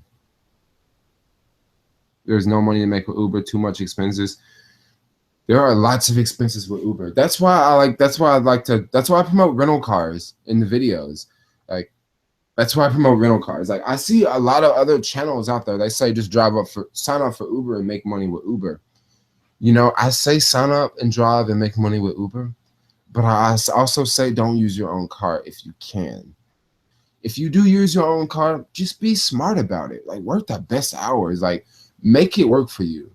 You know, if you're using your own car and if you live in, like, you know, a college town, don't be out Tuesday morning trying to make money. Just go out Friday night, Saturday night, the best hours, and try to make money, because you're just gonna maximize what you're gonna make. I mean, if you're out driving all day, it's not. It ain't gonna work out. You know, unless you're in a hot city like San Francisco or, you know, Austin or LA or Chicago, or if you're in a good place. And also, in LA may not even be the hottest market for certain hours. But it really depends. Like, it's really tricky. That's why I like to rent cars, because when I rent a car, the mathematics is completely different. It is not the same. It's just not the same. Like,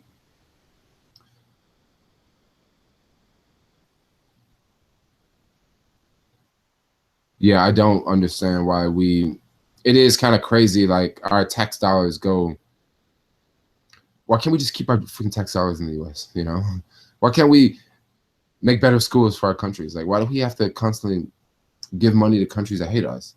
Like, that's something that, I don't know. I'm with you on that. Like, why do we do that? Like, there's so many things that we can do. Like, look at the roads in the U.S. Like some of the roads suck. Like, that can create jobs. Like, repairing roads could create jobs, but instead, we're not doing that. We're doing, I don't know. We're doing other stuff in the U.S. 90 cents a mile is nothing. I'm sorry. Gosh, I don't mean to say it like that. I kind of said it really cocky, but 90 cents a mile is low, because you still got to take out the Uber cuts. Yeah, all the apps are definitely busier in the summer. Yeah. Any stock market news? I don't know. I've been losing a lot of money with Loan. Loan is this company like Manhattan. They it's in Manhattan. They specialize in commercial real estate and residential real estate. And I don't know. It's one of those companies that I make fat dividends off. They pay like 6% dividend, and it goes up pretty steady. Can you make more food deliveries on a bike? Yes and no. In the summer, I would say it's a little bit easier to do it on a bike because around here, when it's cold, like I don't want to be on a bike. Like when that wind is hitting me, like woo, it can get cold. Um,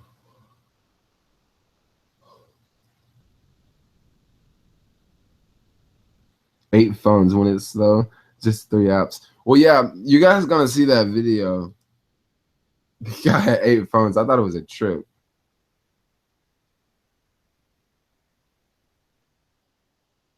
Uber has so much more in the US. Yeah, Uber does.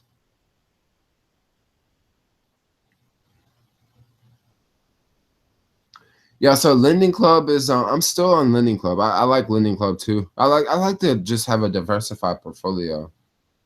Lending Club's pretty cool. It's different. Like you don't have to really look at the stock market when you talk about Lending Club. You just it's like it's an investment platform, but it's a different type of investment platform.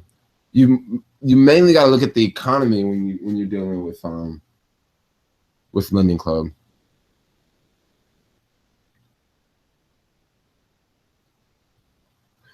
What's your take on Lyft? My only thing about Lyft, why I don't really do Lyft that much, I'm just gonna keep it real. So, like I say, like I want to create on the channel. I want to show people like things that I think are great for them, you know. And Uber versus Lyft, I would say that Uber is better for a driver. The only reason why I would say that Uber is better for a driver, and a lot of people will like this when I say this. I would say that Uber is better for a driver in the event of an accident. Okay. If you get into an accident with Uber, you have to cough up $1,000. $1,000 is quite a bit of money. Okay. If you get into an accident with Lyft, you have to cough up $2,500.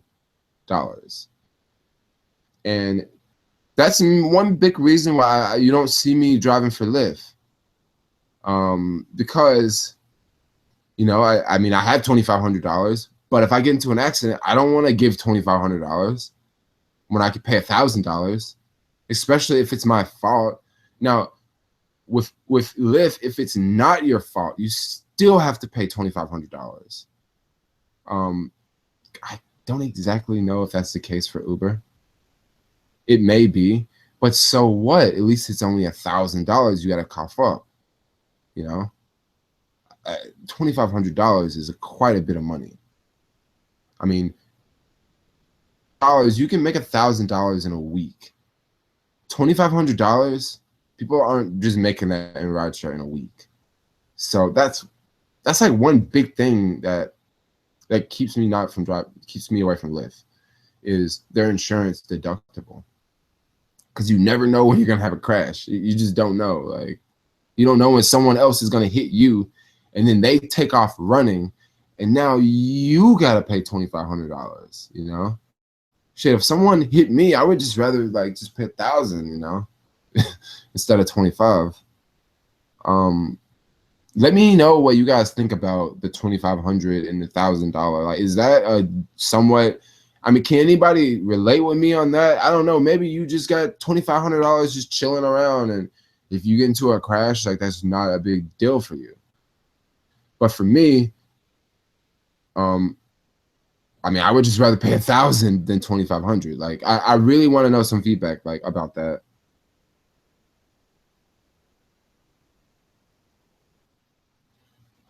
What camera is affordable but cheap? Any advice? I really like this camera. This is Lumix G7. When I got this one, it was like $800, but they have a newer one out now, and this one is like $500 now. If you want to buy this camera, definitely buy it from Amazon, like click on one of my links and buy it. You know, we already had the Amazon discussion earlier. But the reason why I like this camera is it shoots 4K. It's a micro four thirds camera, so you can do things like, you know, take the lens off, put other lenses on. And this camera is pretty compact. Other DSLRs are a little bit bigger. Majority of videos that you see on YouTube are filmed with the Canon 7D or the 80D. It's a very popular Canon camera. I don't know if I can't remember if it's full frame or not, but it's actually a really dope camera. Now the thing with Canon is it's really easy to get lenses for Canon cameras, like super easy. Like finding lenses are really easy. Now for a micro four thirds camera, lenses are expensive. Like they're expensive, and with Canon you can find used lenses like really easy. Like there's a huge market. By these cameras being newer, micro four thirds, there's not as many lenses out there yet. And you know, Sony makes they make micro four thirds cameras in Olympics, Panasonic. A lot of companies are jumping on because it's just a lighter camera itself. It's like a lighter deal. So I really like that. Even this camera, I can actually stick this camera in my pocket. Like, I can do this. You know, I can like be cycling with like this dope camera with like this awesome image quality, like right here in my pocket, you know? And this camera has much better like image quality than this camera. But this camera, like you can zoom. This camera is like 20 megapixel. This one's 16 megapixels, but this one has a larger crop sensor. It's all about the crop sensor. That's why I don't make any videos on my iPhone, because iPhone has a really, really tiny crop sensor, and a camera like this has like a 1-inch crop sensor, or I have to look it up. No, it has a 1-inch crop sensor. This one it's a little bit smaller than 1-inch crop sensor, and this is like a super tiny crop sensor. Now, I'm not saying that you can't get great images from an iPhone, because if you're outside and it's a beautiful day and it's bright, and if I make a YouTube video on an iPhone, and you're watching it on an iPhone, and it's a great, beautiful day outside, there's a lot of light, you're not going to really tell the difference as much. But in certain scenes, you can really tell the difference from a phone and a camera. But if it's like you got plenty of light behind you, you can almost get away with using a freaking webcam, you know? The Lending Club is it's a platform where you can loan out money to other people looking to borrow money. That's the Lending Club. For example, let's say you need $5,000 for a project. Well, you would go to the Lending Club, you would get approved. It's very similar to applying for a credit card. And people like me would donate money, not donate money, but would lend money to you. So you need a total of $5,000. I'm not going to give you $5,000. I'm not going to give you $1,000. I'm not even going to give you $100. I'm going to give you $25. And all of these other people are going to give you $25. And then you'll have your $5,000. And every month when you make a payment on your loan, I'll get a percentage, and everyone else that gave you $25 will get a percentage. And that's how you make money with the Lending Club. Maybe I'll make another video talking about the Lending Club in the future.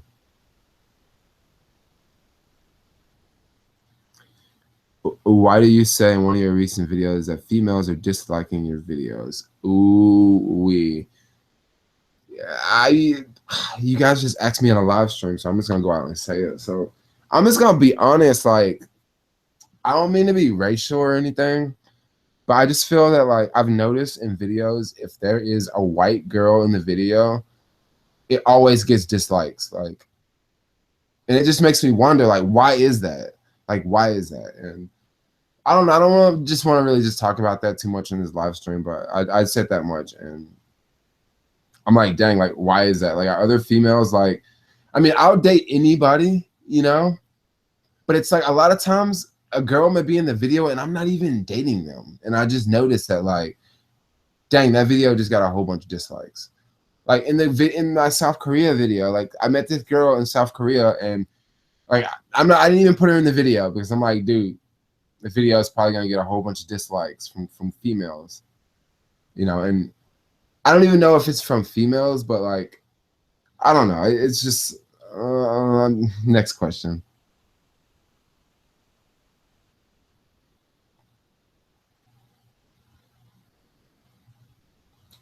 Oh yeah, so with Uber Exchange, I mean it is cheap. Like $112 a week is inexpensive, right?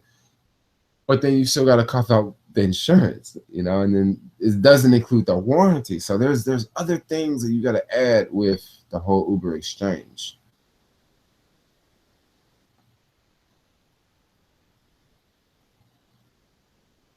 Yeah, Lending Club is pretty interesting.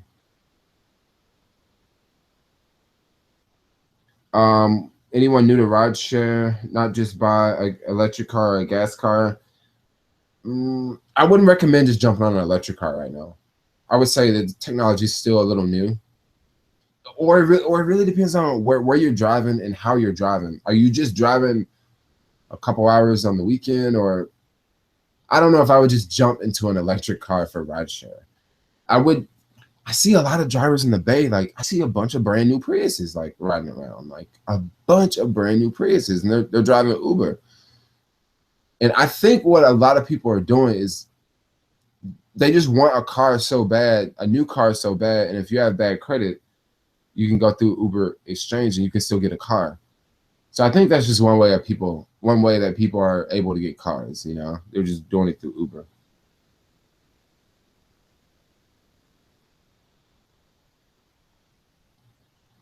2.5 hours on DoorDash, you made $81. Is that good? Made $41. Is that good? It really depends on that. That actually could be good for this time of year because things, like I say, things could be pretty slow. Also, I don't know what city you're in. That could vary. Like if you're in Mississippi, that's pretty good. I know you're not in Mississippi because there's no DoorDash in Mississippi. But what I'm saying is like different parts of the country that could be considered okay. I mean, around here, that wouldn't be very good. But it also depending on what hours you work. Did you work in the middle of the day or were you working, dinner rush hour? Because dinner rush hour that wouldn't be good.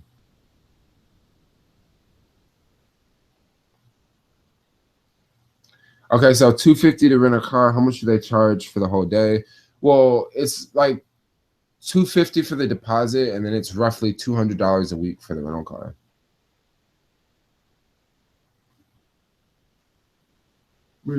In Dallas, Fort Worth market. Jermaine, you got to be honest. Uber is screwing drivers big time. They're making billions and billions of dollars off of their backs. Um, I never disagree with that statement. I never disagree with that statement. A lot of people are being screwed on Uber. Jermaine is saying it. A lot of people are being screwed on Uber. The reason why I continue to make Uber content is because it's mainly the area where I live, like, and the benefit of renting a car. If I had to do Uber in my own car, I would not do it. You would not see me making Uber videos if I had to do it in my own car. The reason why I do still make Uber content is because I still see a value in it for me. And some days it changes. Some weeks it changes. Some weeks are much better than other weeks. The last week that I rented the car, it was just driving me insane because it was super slow. And when I'm not making money, when it's slow, I still have to pay for the rental car. So I'm thinking, let's just turn the freaking rental car back in. So yeah, I'm not hiding it. I'm not like hiding the truth. I'm not this YouTuber saying, yo, go sign up, go sign up. Like, I don't care if you sign up like with Uber or not. And if you do sign up, I want you to rent a car. Like I want to help people. Like that's why I do it, to show people like you make money doing this. And it's just really easy to do it this way. You made 750 one day on TaskRabbit. Yeah, you could do that on TaskRabbit. A question. did you even have to drive? You know, some of those TaskRabbit jobs, you can make bank and you're just indoors all day, you know?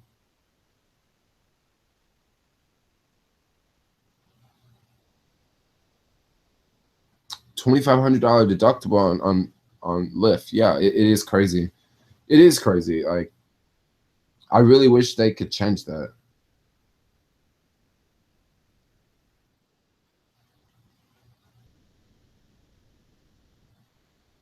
I need a shockproof camera. Yeah, Sony actually makes a couple. No, Nikon makes a couple shockproof cameras. I think I want to. I think I'm gonna do a. I want to try out a 360 camera pretty soon, so you guys can see some 360 footage on the channel.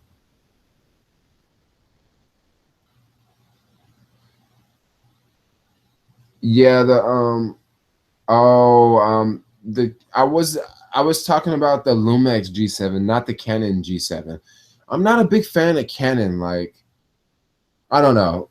I'm just not a big fan of Canon for some reason. I'm more of a 4K shooter, and Canon. You want to shoot 4K with Canon? It's like expensive. Like, you gotta have some bread. And Panasonic, they're Lumix. They're just making 4K everything. Like, everything that makes 4K. So I just like 4K mainly because you can shoot video and you can take stills out of the video. So for me, I can shoot video and like be like, oh, I like that picture, and I can screenshot it, and now I got a dope picture because it's in 4K and there's like more megapixels. So, and also I just like 4K content for some reason. I can't believe I went all the way to Asia and every single video was 4K.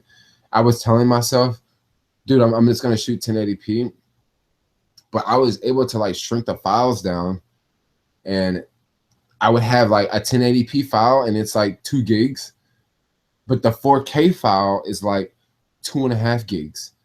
So I'm thinking, well, it's not even that much bigger. Like, I might as well just drop these 4K videos out.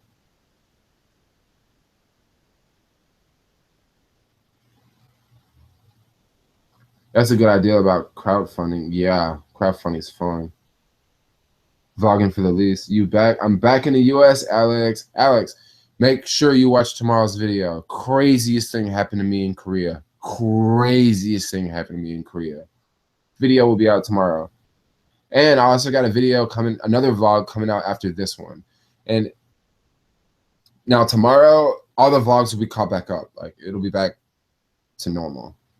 It's actually driving me crazy to like be so behind, but it's when you're traveling and you can't find internet, it's just like that sometimes.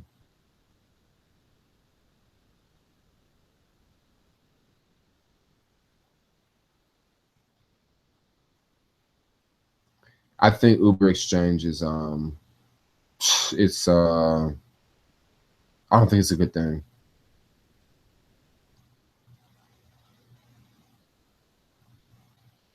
Yeah, Jermaine definitely got that jungle fever. There's nothing wrong with jungle fever, dude. Jungle fever is awesome, if you ask me.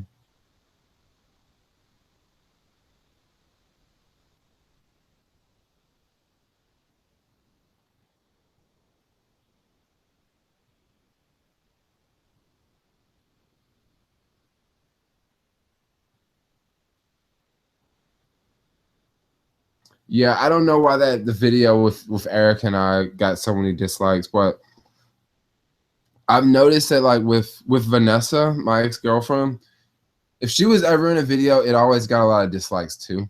Like, I noticed that.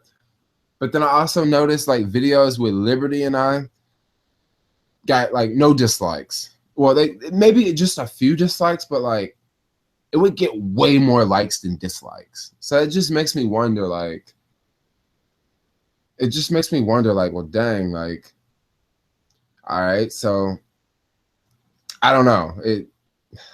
I'm going on the next question. You just signed up with TaskRabbit, Alex?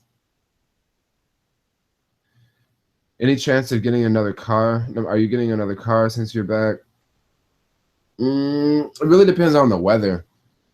If it's like cold and rainy, I'm probably gonna be renting a car again. But if it's not cold and rainy, I'll probably just cycle. Figure out a way to cut that bike lock, and just use my green bike and cycle, because I haven't cycled for a while, and I want to get back into the game when I'm cycling. I feel that believe it or not, I felt that when I was cycling, I was adding more subscribers. It was crazy because like now I'm not adding that many subscribers. I mean, on this trip, I've added more subscribers, but I just feel like biking, like it hits a different market on YouTube.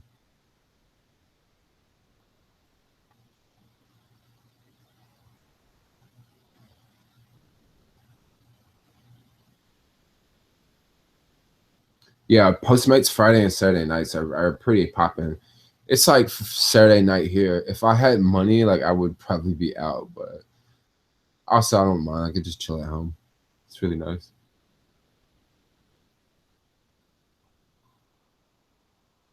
Yeah, thanks, Alex. Tomorrow's video is crazy, dude. What am I filming on? Majority of my videos have been filmed on this. Like the vlogs have been filmed on this camera. This is the LX10. It's got the flip up screen, so I can see myself in focus. And yeah, it's a pretty cool camera. It's pretty light. Can like stick it in my pocket and stuff. Knock on wood, I haven't dropped it yet. That's one thing that I'm really surprised I haven't dropped it yet. But usually when I film, I always film with my hand through it, just in case I drop it. And sometimes I don't always do that. Sometimes I'll just wrap it around a finger like this. And that way when I'm filming, like I can make sure I got it there, you know? Because this camera is kind of expensive. It was like $700. So don't really want to drop it. And I bought this camera instead of buying an iPhone 7 because I'm like, I can just still use my old iPhone and I would love a new camera. I mean, the iPhone cameras are okay.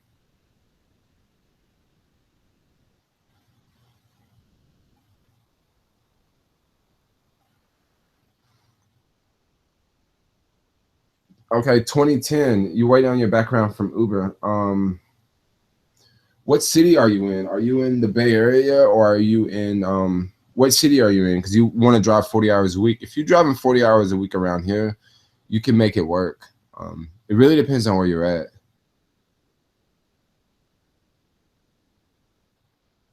What's the price range on the camera? Well, Alex was talking about the new Alex has the new G85. Now the new G85 has in-body stabilization, which is dope when you're like walking because it's going to be a little bit more stable. And also you can use a lens that doesn't have stabilization because the camera has it built in. But one drawback about the G85 is like the microphone jack is in a different location. That's not that big of a deal, if you ask me. And I would say the price, it's like $1,000. Now it does come with a dope lens. The lens on that camera is almost worth buying the camera for. It has, I forget what the lens is. Alex, you should write the lens in the description so I can tell people what the lens is. But it comes with a pretty dope lens. Now, I probably will get that camera when it goes on sale. I don't exactly need to upgrade my mirrorless camera because I really don't use this camera as much as I use this camera now, the LX10. Now, I mainly use this camera if I'm like in the house and I'm making a sit-down video. But if you notice, I haven't made a sit-down video in quite a long time. So I really haven't been using this camera. I was shooting with this camera like in Thailand. But once again, this is a pancake lens. So like I really can't, you can't zoom with a pancake lens. So I should just buy another lens. But to buy a dope lens for this camera, to buy a really nice lens for this camera would cost like $1,000. And for less than $1,000, I can just go buy a whole other camera. So with Micro Four Thirds, the lenses can just be expensive. What's your next travel? What's your next travel plan? I think I want to go to I really want to go to Africa, but I don't know. I probably will take another trip to Europe because I was looking online and I saw some flights to Europe for like $300 from Oakland to like Norway, and then from Norway you can go to Oslo, Norway, and then from Norway you can just take like a budget airlines to go anywhere in Europe. So I was thinking of like maybe going to Europe soon, just because flights were like really cheap. But I don't know what I'm gonna do. I'll probably hang around here for a little bit. I got a couple collaborations planned for next month, so I'll be around. Probably go to LA really soon to do some more YouTube stuff down in LA.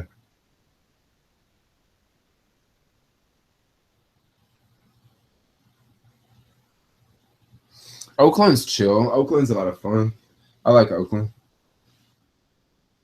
It's kind of chilled out now. Like one reason I was really glad to be gone out of the U.S. for the election and all that, because it was protests everywhere, and it's kind of nice not to like be around all the protests and stuff. Because y'all already knew I would have been down there like filming like every day, and I would just rather like chill. Yeah, you're right. You really don't need a degree. Just go make money. I mean, that's what I don't know. That's why I'm not in school right now. St. Louis, Missouri. So you live in St. Louis, Missouri. You want to drive Uber 40 hours a week. I think that you can make money with that, possibly. I don't really know the market there. I'm guessing it's one of those cities where it's 90 cents a mile. But if it's 90 cents a mile, there's still bonuses and incentives um, that Uber's gonna throw out there.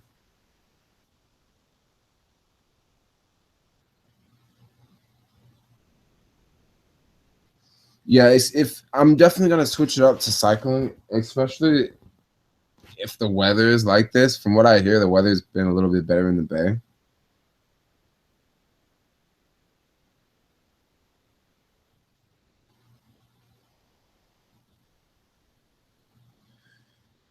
No, my ex-girlfriend, she wasn't super supportive with the whole YouTube thing. But I think one reason why she wasn't supportive in YouTube was like she right before she dated me, her ex-boyfriend was I don't want to say his name, but like he was in a big movie, basically. And right after they broke up, he just took off. And like it's crazy. Like I was in Thailand and I was telling this girl, I was like, yeah, my ex-girlfriend dated this guy, and I said his name, and she was like, really? I was actually watching that movie last night. I was like, yeah, yeah, it's not the first person that I heard say something like that. I remember last Christmas, Vanessa and we went to the movies, and we went and saw like this movie, and at the end of the movie, she was like, yeah, that guy in the movie was my ex-boyfriend. And I was like, oh, really? Dang. So when I started to make YouTube videos, and once I started to get more into that, that was a huge turnoff. Because she was like, she's probably thinking about her ex-boyfriend and how he was like, oh, I want to make Hollywood movies. And she was probably doubting him, like, yeah, you're not going to make Hollywood movies. You're not going to do shit. And then after they broke up, this dude is freaking in a fucking blockbuster. And I mean, he's not like the leading star, but I mean, he was in multiple scenes in the movie, and like he's known, he's someone, and I don't know. I think that's one reason why she was like, I don't support you with this whole YouTube shit because I haven't been through this.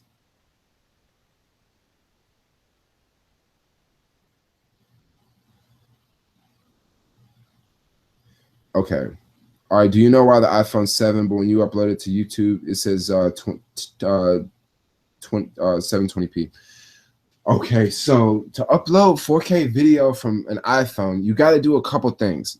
First off, you got to go to the settings. You got to make sure the 4K is turned on. Okay. After you cut the 4K on, now the 4K is on, like on the camera. When you go to YouTube to upload it, there's multiple ways to upload it from YouTube. You could use the YouTube app. You could use the YouTube. You could use the iMovie app. You can use. There's a couple different ways to do it. What I would do is I would make the video in 4K and then I would airdrop it to a computer. And then from that way, when you click on the file, you will see the megapixels and you can tell if it's 4K or not. And then you would upload that to YouTube. Another way you could upload a 4K video to YouTube straight from the iPhone is you have to, like in iMovie, you have to save it in 4K and then you can export it in 4K.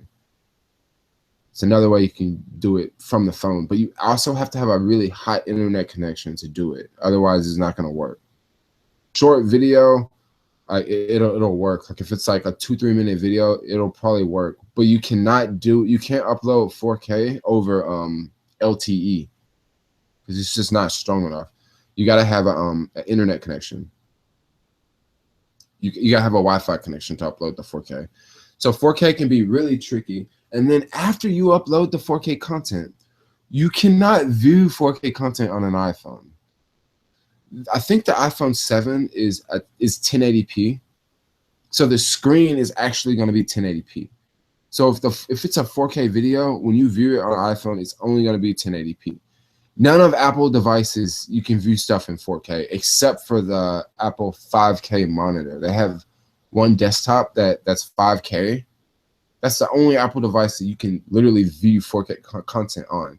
Like not even my new MacBook, you can view 4K content. I believe the maximum screen resolution is maybe 1440, but it's not 4K because 4K is like 4,000 megapixels. Like it's a lot of megapixels. I really hope the new iPads are in 4K. Like that would be incredible. But it's probably not going to happen because I believe these iPads now are 720p, or I don't even think this is 1080p. I could be totally wrong, but I don't think it's 1080p.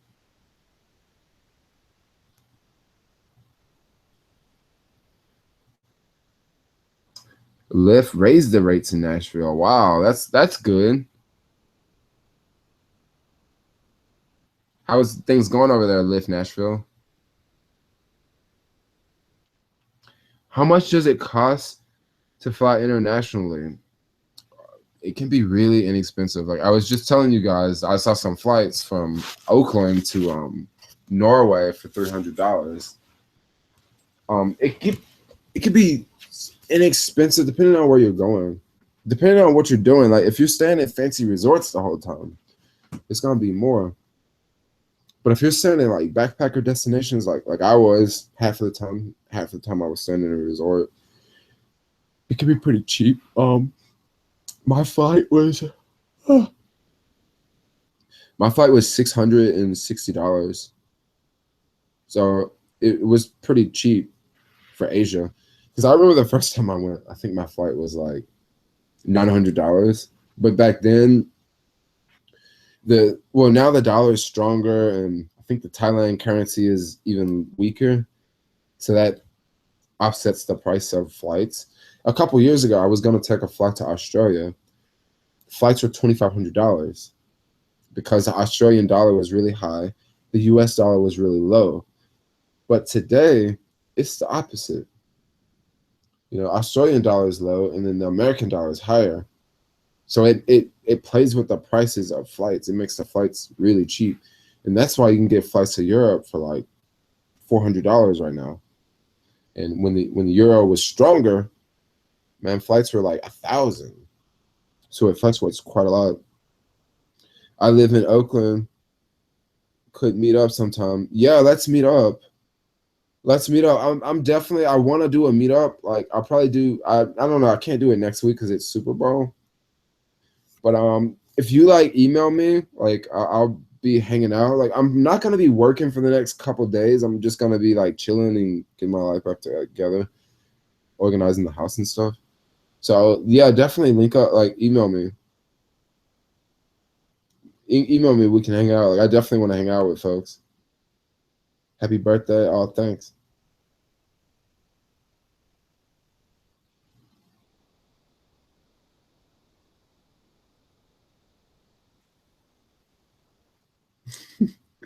She definitely learned her lesson. Well, she didn't learn her lesson. Besides, you should never be judged by the way you act in the past. That's super whack. I don't know. You know how females are sometimes. Sometimes that they just want to. They got their own agenda. They want to do their own thing. Oh, so it's gonna be 2K with the iPads. Well, that's better than what it is now. What's the current iPads right now? Is it really 720p? Because for it to have a Retina display, I hope it's not 720p, but 2K would be better. 2K wouldn't be 4K. But another problem with 4K is we're gonna need faster internet for 4K. I mean, if people are streaming 4K videos on iPads, we're gonna need 5G in the US, and we ain't got 5G in the US. I mean, fiber is popping up in New York, but actually fiber is popping up here too. But it's gonna take time. Alex, you want to come to California in July? Come, dude. Come to California in July, dude. The weather will be good here in July.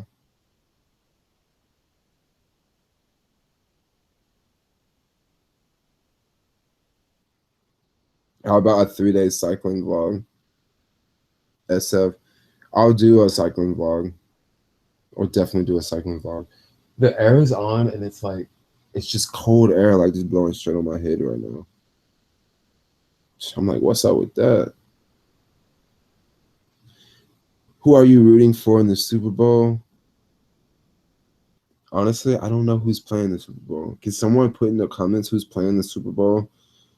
Like, I mean, if you follow me in my vlogs, like, I'm not into sports. Like, I'm into travel. Like, I'm not into sports. Like, I'm into politics. Like, I don't even know who's going to the Super Bowl. Maybe that's why black girls don't like me, because I don't know who's going to the Super Bowl. You just got fiber in Nashville. How much is fiber there? Because I just saw like signs for AT&T fiber, and I'm like, AT&T fiber? That don't even sound right.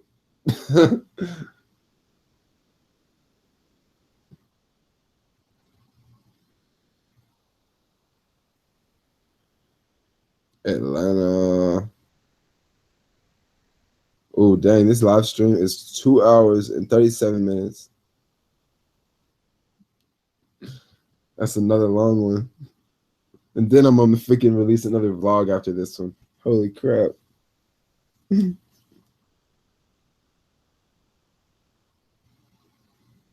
Oh yeah, I forgot you don't live in Nashville. You live outside of Nashville.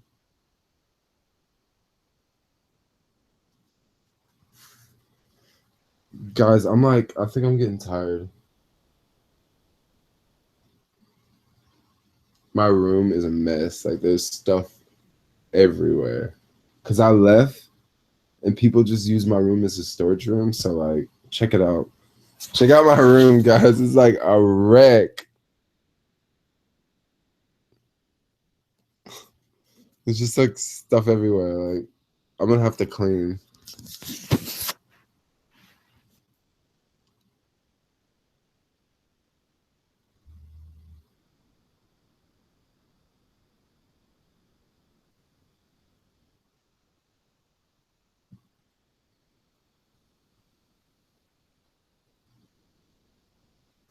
Hey, so you got a cord and a bike cutter for me? A bike lock cutter for me? Are you in Oakland?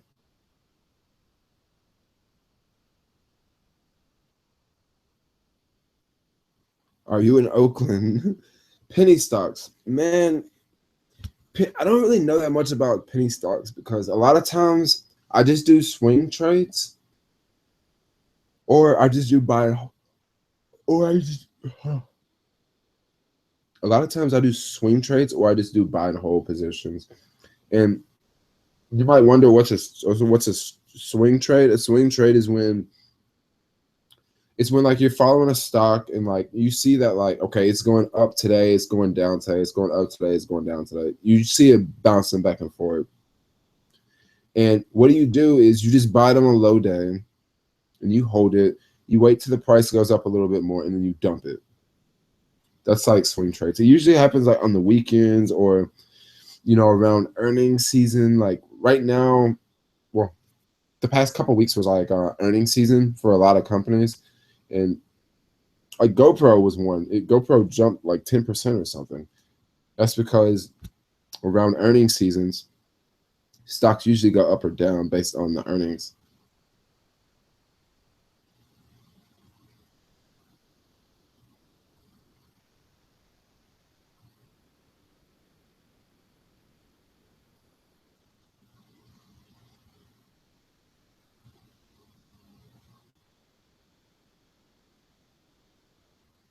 Not a 3-day cycling vlog. No, I'm not gonna make a 3-day. I'm not gonna cycle and vlog for 3 straight days. I'll just make cycle. I don't know. I'll just make vlog videos of me cycling.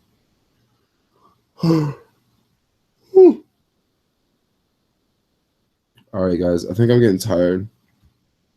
You guys want to say bye-bye? So I'm gonna get ready to sign off on because I'm tired. I'm tired. I'm tired. My body still thinks it's on Korean time. So do me a favor, if you guys are watching this video right now, go over and hit that thumbs up. So I got 32 viewers right now. Go and hit that thumbs up right now. Let's see how many thumbs up we can get.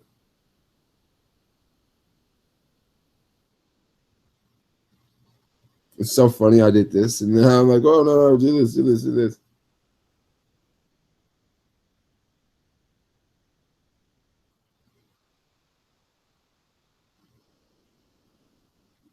Okay, so I think I'm gonna get ready to in the live stream. I'm getting tired, and I gotta go figure out this air thing because it's like cold air blowing on my head. That's why I'm doing this.